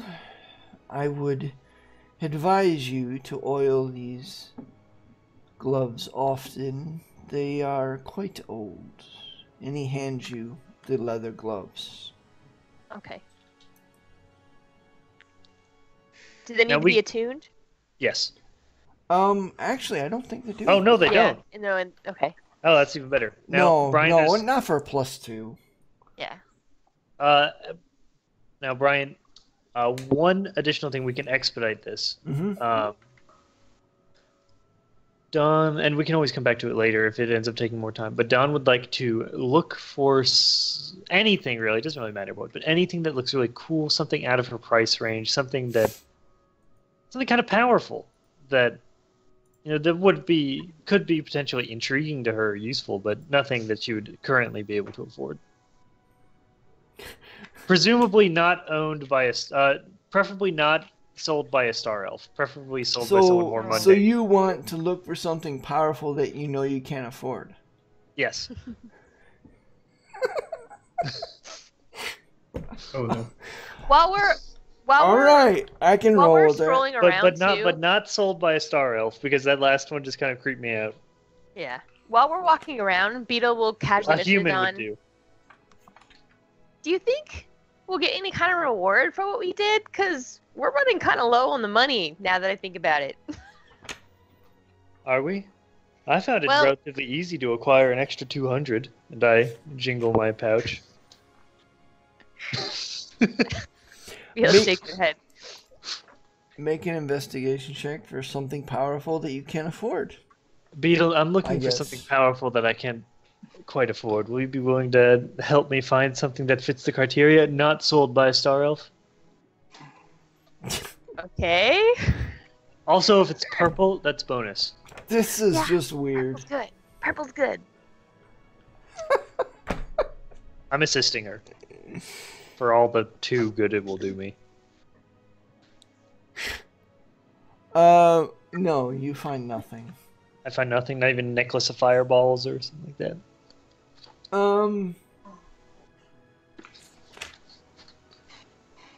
No. I don't need anything legendary. Not sold by not a star elf. No.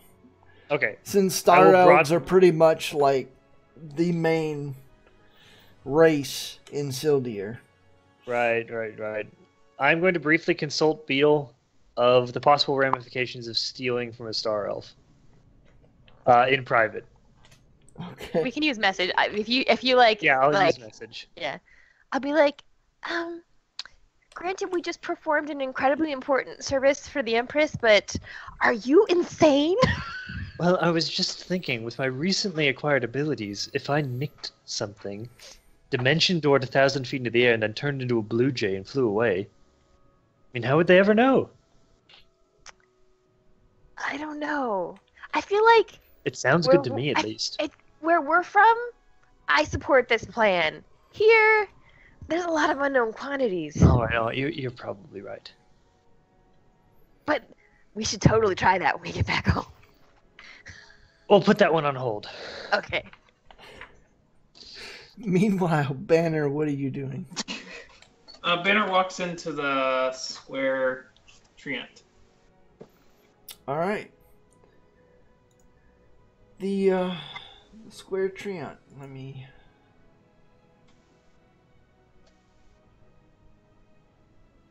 It's Lena. Yeah, it is Lena. As you walk in, you And this was a haunt of Banner and Talia's when he was in the city. yeah. As you walk in, you see the familiar tables in the Square Treant, which is familiar to you, but an oddity anywhere else, as the tables are actually a part of the outside wall of the tree itself, carved to kind of come out from the wall itself and line the walls. There's several of them, and benches likewise are carved from the wall. You realize once again, as always, that the Square Treant Inn is actually carved from the trunk of this tree. It wasn't a natural hollow, and you can still see the skillful tool marks of generations of star elves making their mark as they carved their way into and throughout the Square Treant Inn. Floating around from table to table, with eyes of violet and hair of gold drawn into two braids, is a curious motherly star elf that attends to each patron with delicate ease. Something that, while the race is strange, the sentiment is altogether comforting. As you walk in and you feel immediately at home. And she turns to look at the newcomer and says, "Ah, Banner! It's been too long. Your usual." Certainly, Lena. Well, Make take it a two, actually. seat. Take a seat. My dear, you look like you've been through the ringer, she says. And she glides past you and behind the counter and pulls out a stein and expertly fills it almost to the top with the froth barely brimming it and places it quietly in front of you. Where have you been? It's been too long. Well, I've been busy making my way back, actually. But, Making your way back? it's a long story. I'm not sure I can... You know how it is up on the hill. I've never been there myself, but fair enough. I've heard enough stories to know. Well, you saw the wolves come through town the other day. Ah, I haven't seen a display like that for, well, quite a long time. Yes, well, best to keep things on the lower levels, but needless to say, it's been a while and it's taken me a while to make my way back. Long overdue, though. And he nods his mug to her, and Erstein takes a drink. He sighs, it's as good as ever. Well, it's good to have you back. Will you be taking your usual rooms? Is our usual room taken already? Not for you, dear Banner. Well, actually, that's why I'm here. I was hoping to make sure that Talia's in the city. I'm not sure if you knew. I assume you haven't seen her, but, well, she's back. And I wanted to make sure she had a room available if she needed it. Well, I can certainly lend her your room, of course. Though she would probably go to the Steora manor there in the Garden District that they keep, as you well know. I've heard rumor that she was missing. She's found again. She was. She found her way back. That is so good to hear. Though they make a great deal of making sure that certain affections are held secretly, it is no secret that the Empress shines upon those she will, and she has a certain affection for Talia. Ah, yes, well, in any case, I came to see about the room and just wanted to be close by. Well, Like, as you said, it's been quite a while. indeed.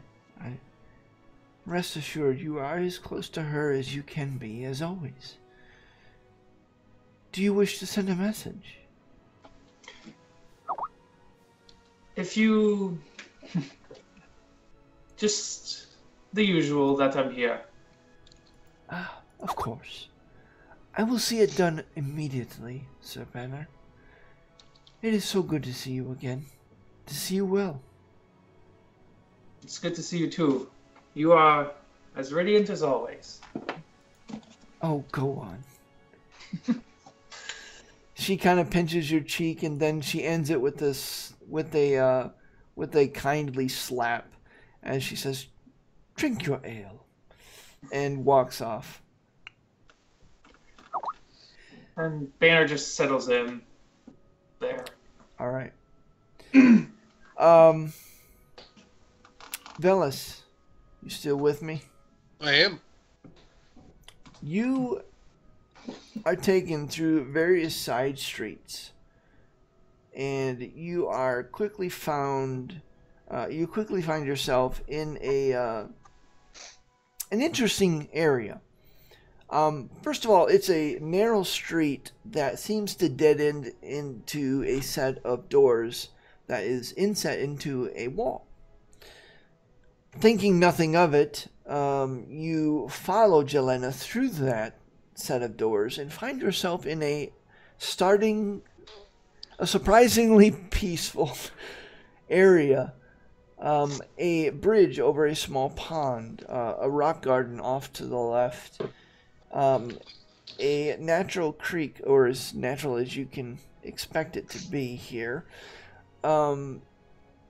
And it seems as if you stepped into another world, though you know better, as it is so much quieter here, away from the hustle and bustle of the trade district. As you walk over the bridge and into a tiered building that looks to be roughly square in shape and about 3 floors high, you step into the entrance there. The door actually does not open outwards like a traditional door. It slides aside. And you see behind a, not necessarily a bar, but behind a small table, sitting an officious-looking man, very immaculate in appearance, with a single earring that seems to dangle down to his shoulder of gold and emerald. A star elf. He sees Jelena walk in, and his eyes slide to you, and if his eyebrows could climb any higher, you would be surprised, as his eyebrows arch.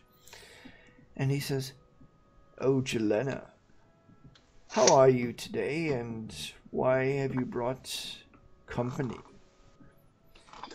After a few moments of coaxing, Jelena does get grudging agreement from Colonel Naily to allow you to perform in this place. As you look around, only star elves are here. Further, the star elves that are here are very well dressed, as a lot of the weave of their clothing contains fiber of gold and silver interwoven with the more traditional cotton and wool. You nervously take a stand in the corner, which is really just a stool, because they kind of took one look at you, at your appearance, and you hear mumblings and grumblings of just a human.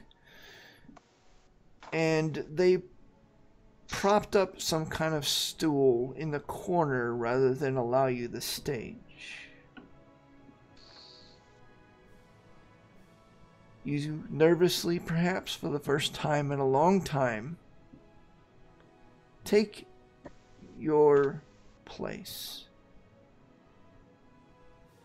What do you do? Well, regardless of how nervous I may be on the inside, I have to present a confident front to these star elves. And so I look up and I scan the crowd and I go, the story you are about to hear is a new story. Very new story. But as long as the elves live, this story will stick with you. And it shall become legend. For this is, what did I title this damn thing? Because this is such a new story, it has a title that may alter in the future.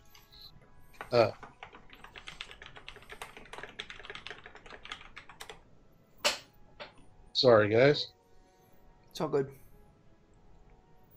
And for this moment, I'm going to call it For the Love of the Fae. And I kind of slowly, reverently pull my case off my back that has my cittern in it.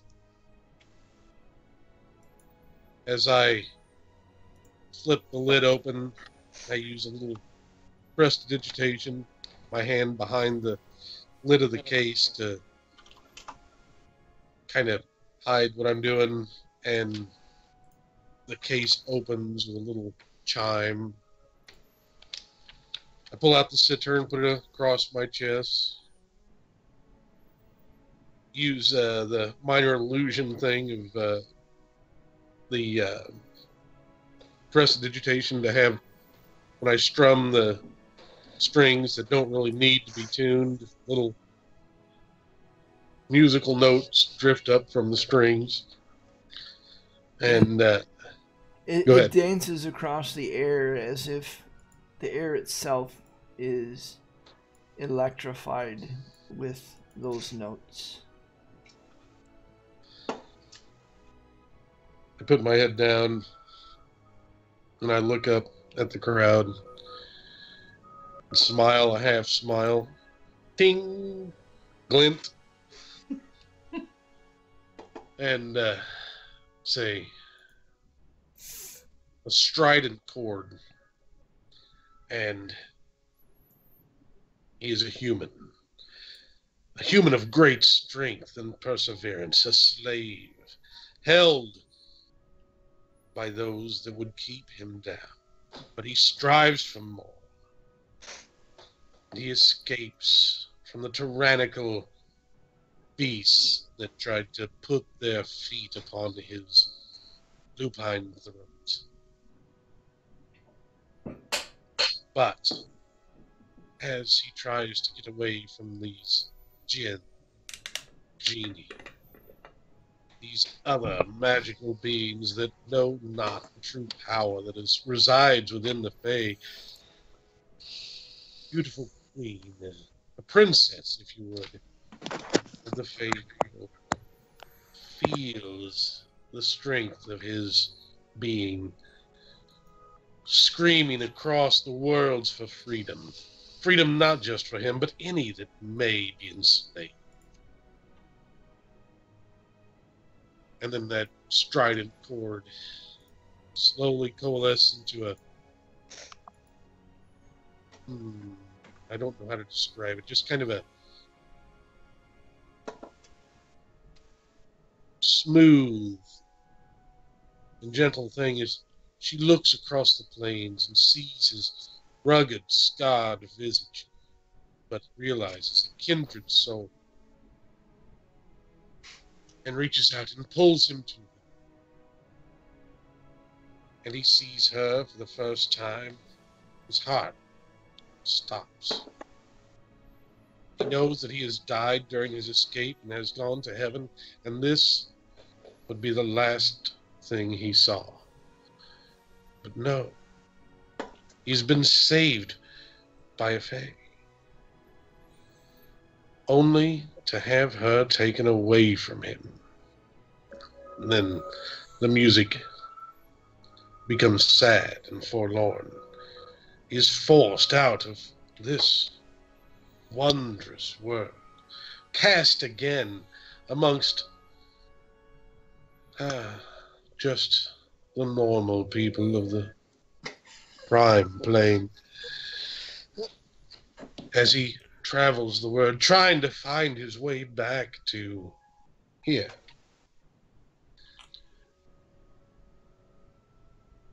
He runs into people that recognize him for what he is.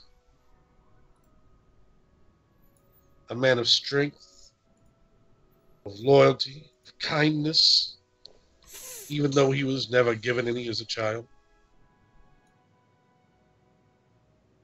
He has transcended what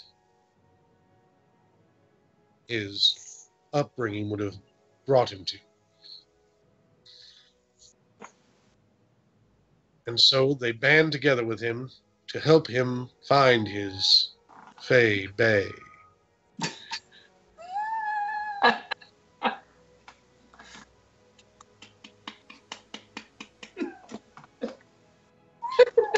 And through trials and tribulations that are stories in and of themselves, they are brought here because he feels her pain, never far from his heart, because of his deep and never-ending love for his Fey princess. He knew that she was in trouble, oh, so immense. Little did he know that the trouble she was in also spelled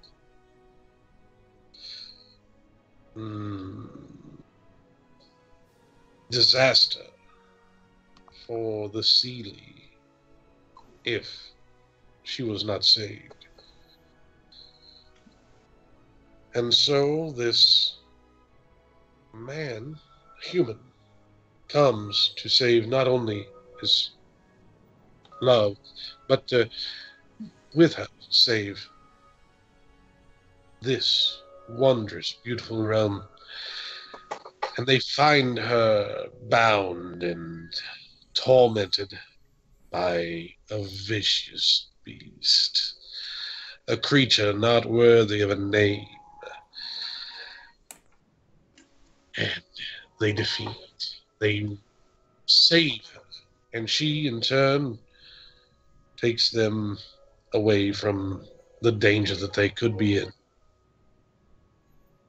And some may say that he was cursed in the saving, but I choose to think that he was blessed by it and given abilities that others could only dream. And upon their return to her realm, the empress, in her anger about what was revealed to her, shook the very ground upon which we stand. And if you are all lucky, you may be allowed to meet Banner of the Wolf Heart. Then I bow and look upon the crowd to see what they think. All right, make a performance check, and I will remind you that you do have DM inspiration you can use for this. And I was planning on using it. I used my inspiration forever ago, and it was sorely missed recently. There it is. Wow.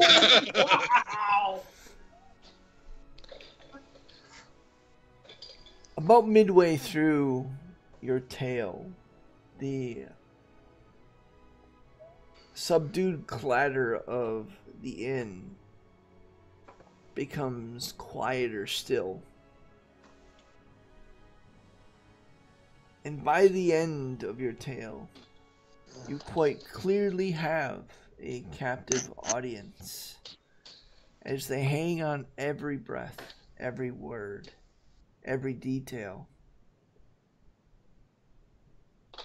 And as you end your tale, for a full 30 seconds after, there is nothing but silence, as if it takes a moment for them to realize that the tale is over.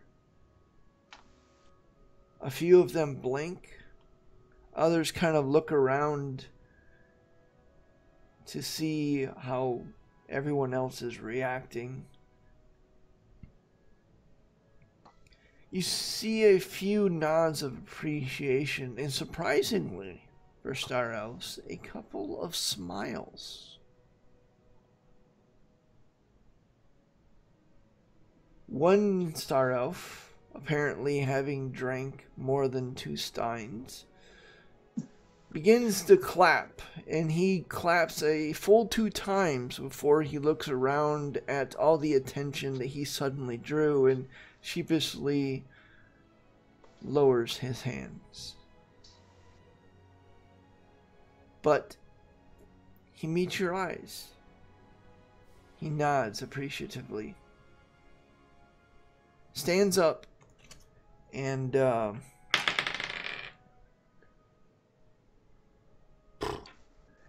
hands you 200 gold as he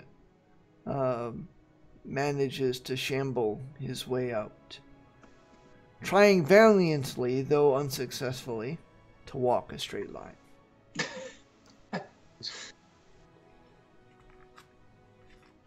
Next to you, at the table, Jelena kind of nods appreciatively. She says, "Well, it's apparent that I could learn a few things from you, surprising though it is. Velis, whatever your surname is, it has been a pleasure to meet you." I bow deeply and I say, well, the pleasure was all mine. And as I look across the people that are still left there, I would just like to thank you for allowing me to see this beautiful realm. And I hope that it stays beautiful forever. And know you that the protectors of whom I'm a part of will always be willing to do their part to keep it beautiful and safe. Well, Jelena says, "I appreciate the sentiment, but you must forgive my confusion. This is the Feywild. Nothing ever changes here, not even time. And, again, forgive my prejudice, but should we ever need the protectors to save us, then our situation is far beyond that which we can ever hope to recover." Next, tell them all the story of what we just did. see how that. But it is, I guess, what you would call late. And I have been playing and entertaining for the past several hours. I hope to see you again, Velas. Of Yes. strange surname. I Don't thank be you. a stranger. Oh, hope not. Thank you for allowing me the opportunity to perform for your people. She turns to go and then hesitates for a barest of moments. She glances at you out of the corner of her eye and then just touches a fingertip to your nose, of all things, winks at you, and then steps outside and leaves. Ask her to join you as her apprentice, or as your apprentice. You can take her with you. You can do it, Velas. Says We could have a star elf. Says the disembodied voice of Dawn, which is nowhere near Velas. You'll have a good night. Good night, Andrew. Thanks for Night, sticking with Emerald. it, Andrew. Thank you, Andrew. That was an awesome story. That was That pretty was. well done, by the way. That was amazing. It was very well done. We are Thank- actually close to done. So, Velas, what are you doing post performance? Are you gathering back with the rest of the group? Yes. All right. Lycum, was there anything else that you wanted to shop for specifically? Yeah, I was just looking for anything magical that might have caught Lycum's eye. That's about all. That's a pretty broad thing. It Well- is. But something that would catch his eye that he would be interested in maybe checking out more or even using. You find Yeah. a pile of bear poop. I'm kidding. It's fair. I mean, you gotta give me a little. Well, while he Pointer thinks here. of something more specific, I do have one realistic thing I might be able to find, unlike the crazy things I've been looking for previously. All right. 2 spell scrolls. If I don't find the first one, I'll look for the second, more common one. I would like the 3rd level spell scroll of clairvoyance, a divination spell. All right. It's like a worse version of scrying. Which makes sense, as it is 2 levels lower.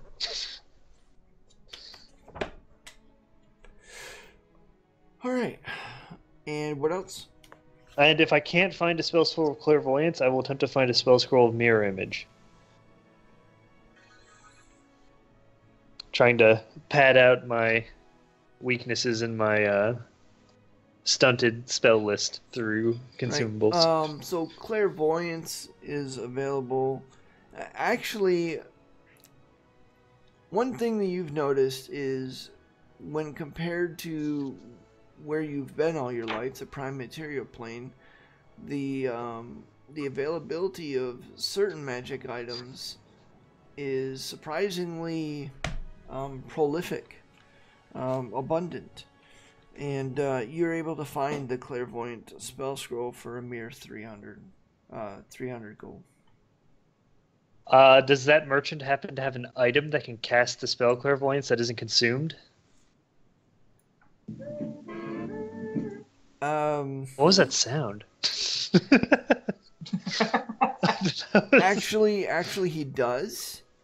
However, this item costs you about 2,500 gold. 2,000. Oh, that And- sounds really good. And he's not a star elf. He is not a star elf. Okay, Beetle.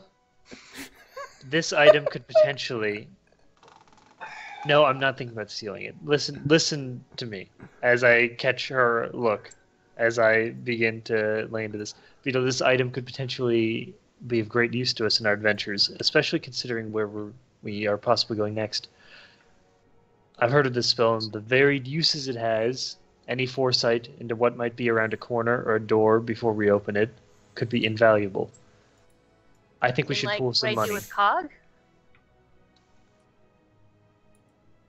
But this could go a long way. How much money do you have on you? In the bag of holding, Not including that the party much. fund. I have 600. That's not 2,000. I'm not great at math, but I know that it isn't nearly enough for that. I wonder if I could sell something. And to be concise, it is a ring. Okay. So Essentially, it'll allow you to cast that spell once per long rest. okay, so if I sell my, I don't suppose a compass is worth a lot, but No, we're talking okay. silver. So I have a water breathing potion, a spell scroll for shield, a spell scroll for knock, a potion of alacrity. That's 4.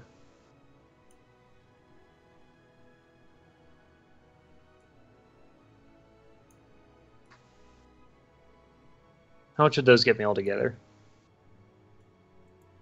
All right. These. Okay, list them again. Okay, it's a 2 spell scrolls, shield and knock. I don't know why I have the knock one. I guess I was thinking of stealing something at some point again. You asked for it. I did. I haven't had it too long. A water breathing potion and a potion of alacrity. I also have a blue feather that came from my beard. Yeah, no, he looks at the blue feather and is definitely not interested in the blue feather. I have cold weather clothes. Not sure how useful those are in the Feywild. I have an explosive arrow. All right, let me look up a couple things real quick to give you a price.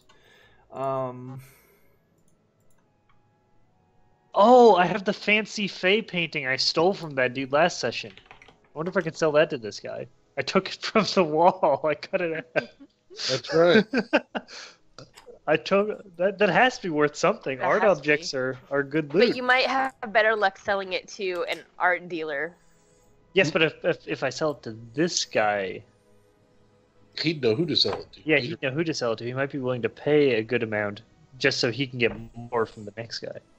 Sure. I'm engaging in some hardcore bartering here. Mm-hmm. I want that level 3 spell once per long rest. All right, water breathing potion. So for the spell scrolls, he will give you 150 gold Total? total. Okay. The potion of water breathing is apparently I can't find it. Oh.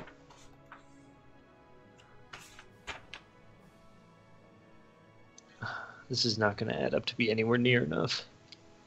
How much was it? 2,000. I'm probably going to get about halfway there after I sell everything.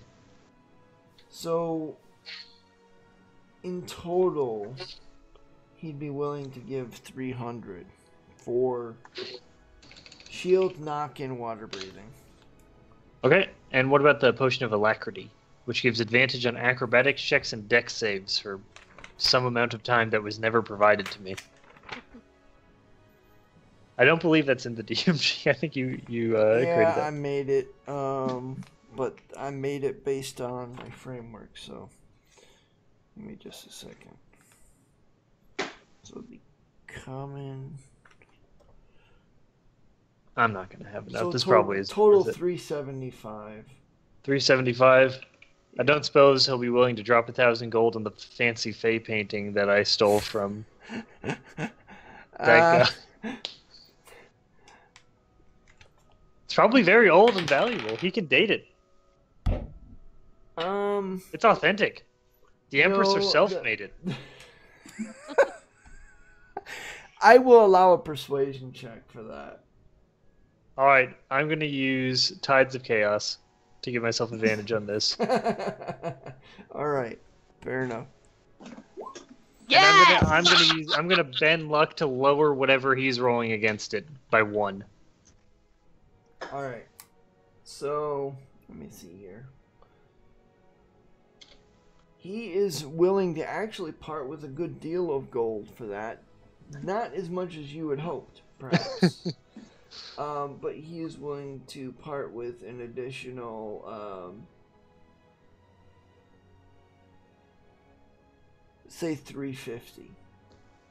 So Okay, now we're talking. So total is going to be I've been keeping track of it. 725 gold for all those items. 725 plus the 603 that I have is getting a lot closer to... Now, Beetle, work with me here. I've gotten this far. Okay, but here's the thing. If I give you this money from Party Gold, we need to earn some money.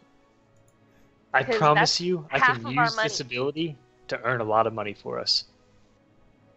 I narrow my eyes at her and start thinking privately that she's been hanging out with me way too long, or maybe I've been hanging out with her too long. I can't really tell anymore. I gave you the idea to find those nifty invisible gloves you have on. And think of how much you can get with those. That's true. We This never would be go nothing. anywhere where I feel comfortable robbing people. Well, we'll add that to the agenda. Okay. It's always nice people. All right. So how much do you need? 700? A little less. I need 670. Okay. Now I must add zeros for everything in my inventory. Yeah, Beetle will give you it. All right. I have 0 money. I am now broke. I'm also getting She rid will of just about also hand you everything. 20 gold pieces just so that you have pocket money. Because that's Okay. sad. I will get rid of all of my spell scrolls, my potions, just deleting everything in my inventory, the fancy painting, which I knew I had a purpose in stealing. All right. Yeah, I am more than happy with that. I will begin attuning to it. I assume it is an attunement item. Yeah, it is. Does it have a name? Just a Ring of Clairvoyance? Yeah, Ring of Clairvoyance sounds good.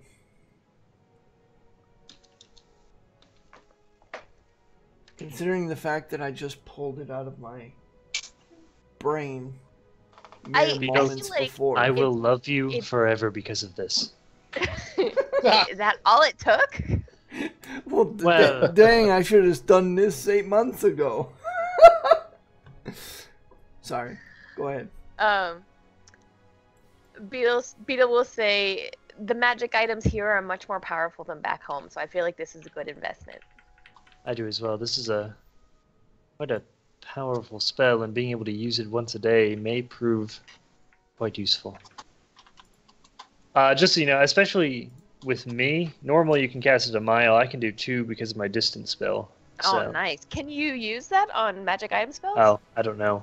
I'm going to say only on spells that you can... Okay, well still, a cast. mile is pretty good. Yeah, that's pretty good. Lasts for 10 minutes. It's invisible, too. That's awesome. Oh, sorry that took so long, but for the first time, by the way, I have all 3 attunement slots taken up on Dawn now. I have attuned to 3 items. Cloak of Elvenkind, Staff of Shielding, and Ring of Clairvoyance. Wow. Banner, are you hanging out at the Square Treant? Yep, Banner's gonna basically stay there because he wants to have a conversation with Talia privately. Okay. So basically, in the interim, what happened, and we're going to bring things to a close, a little more abruptly than I would like, simply because we're running at the end of our time, is a message was sent off as specified. Lena found a messenger boy, which is ever present in the Square Treant, as this place is actually frequented by some of the better, more well-to-do merchants that conduct trade with Sildir on a regular basis. And as such, they trade regularly with the great houses of Sildir. You were there for another hour afterwards, and towards the end of that time, indeed, you see Talia with her expected retinue, as her expected entourage, arrive. Lena, looking rather flustered as Talia has never graced this place with her presence, pretty much performed a impromptu workout as she curtsied so many times to Talia as Talia stepped in along with Tolliver. And then, of course, the captain of the guard of the Feywolves, I should say, the Wolf Riders. My apologies. And it takes a few moments as she scans the surroundings. She bends down and whispers into Lena's ear.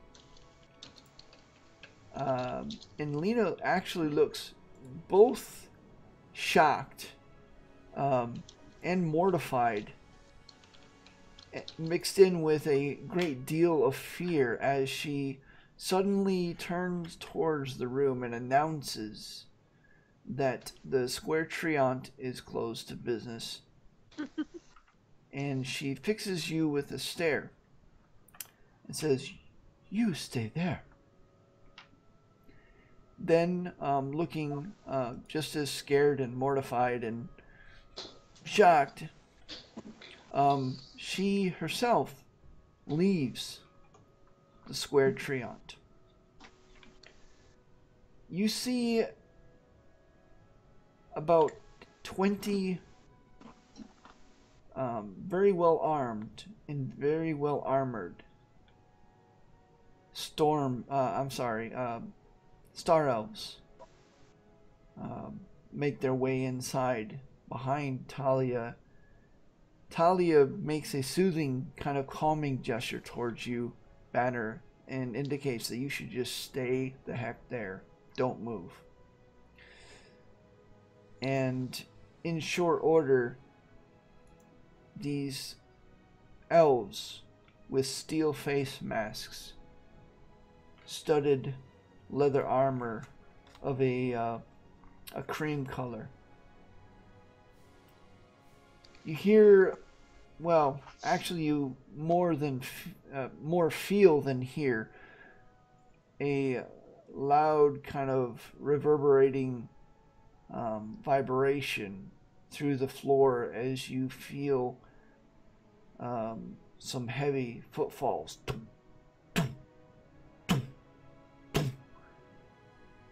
And this hulking, huge form bends down and steps through.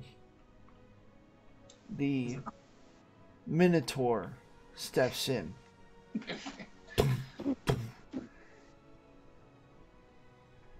Goes to the center of the room, kind of looks around, almost impales you with his glare, and rests his large axe that he now has over his shoulder, and kind of settles back, and he says,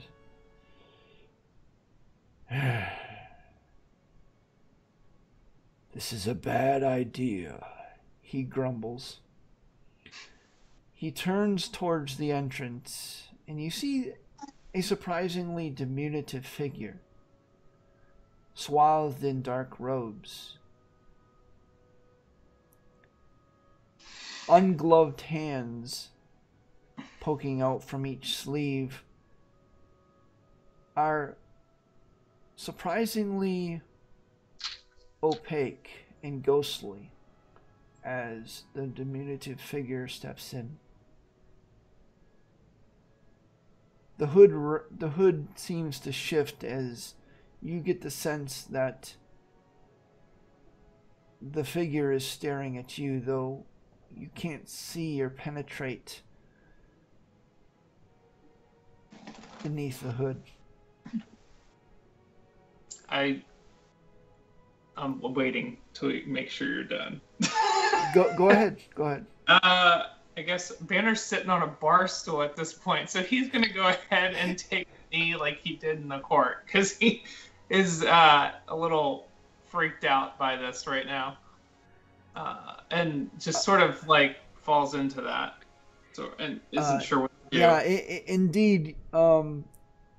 As you do so, you are kind of overwhelmed almost with the strong sense of presence in this room. It's like it's coming from everywhere. It has no source. Your mind is immediately overwhelmed. You don't even you can't even think about trying to fight against the influence, the sheer psionic influence that you feel on your mind as a mind far more vast than you have reason to expect touches yours. And you're not even sure if you are experiencing this physically, emotionally, mentally. It's almost like a quasi out-of-body experience as a voice, breathy voice from everywhere at once, simply says, "Thank you. You have done me a far greater service than you could ever know. I may have need of you again. I place my mark upon you.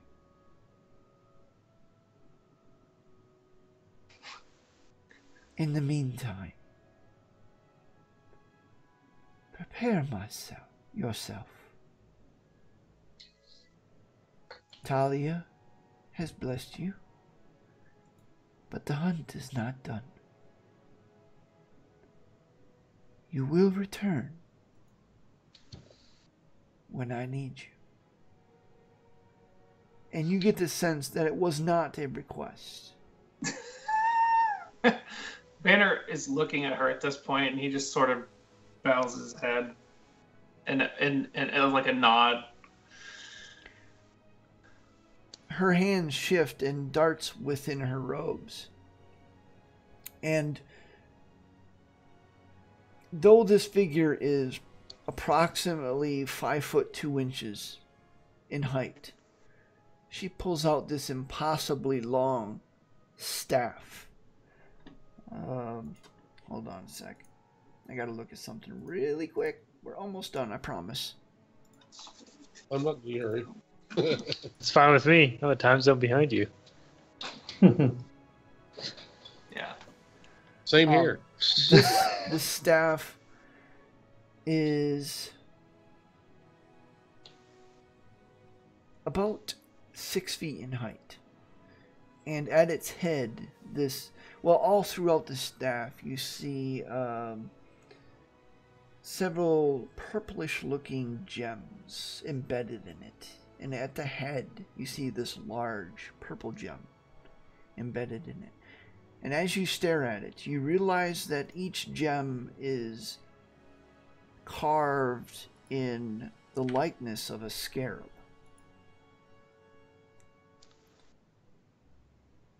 And she places it next to you as you kneel there. She says, "For one of your party, whom I sense has a certain affinity to that of nature." She once again, her hand darts within her robes and pulls out an interesting looking ring. Let me find it. I just added it. Where the heck is it?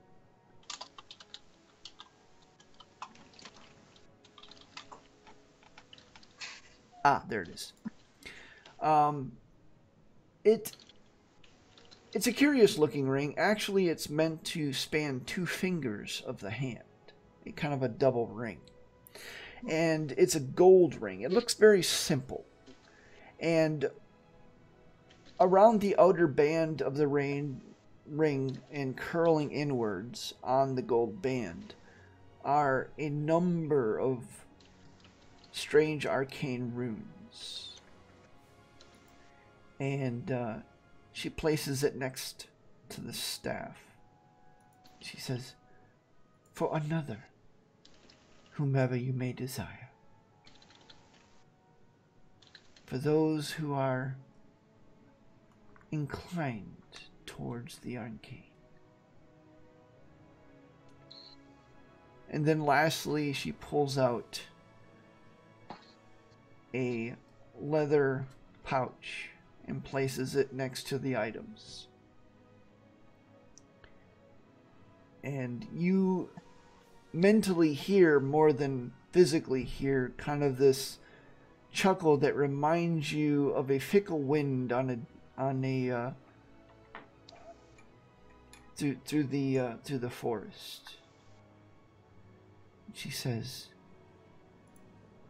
"For those of you who care little about items," and places the pouch next to the items. As you gaze upon her, the robes become more diaphanous and transparent. And as if carried away on a wind, it disappears entirely. The Minotaur in the middle of the room kind of woofs out his breath through his nostrils and says, "Well, glad that's over." And he just turns around and leaves, followed quickly by 2 ranks of 20 Star Elves as they leave. And you realize that the Star Elves themselves were none other than the Queen's will. The Empress will, excuse me. Mm-hmm. And Talia kind of lets out a breath and she goes, "Well, she wanted to thank you herself, but this is unprecedented. She has not left the palace in nearly 2,500 years." Okay. Banner breathes out. He finally breathes because he wasn't breathing for all that. He looks at her and he's like, "Well, I mean, I am rather charming." Talia smiles and she goes, "Oh, you are, dear. You are." That concludes this episode of our Forgotten Realms D&D campaign. If you have enjoyed this or the other episodes, please remember to hit the like button for this video, subscribe to this channel if you'd like to see more episodes. You can also watch us live on Twitch TV, usually every other Saturday. The schedule is on our Twitch channel, and you can follow me on Twitter. Both links are down below in the description for this video. Until next time, I hope you have a great day.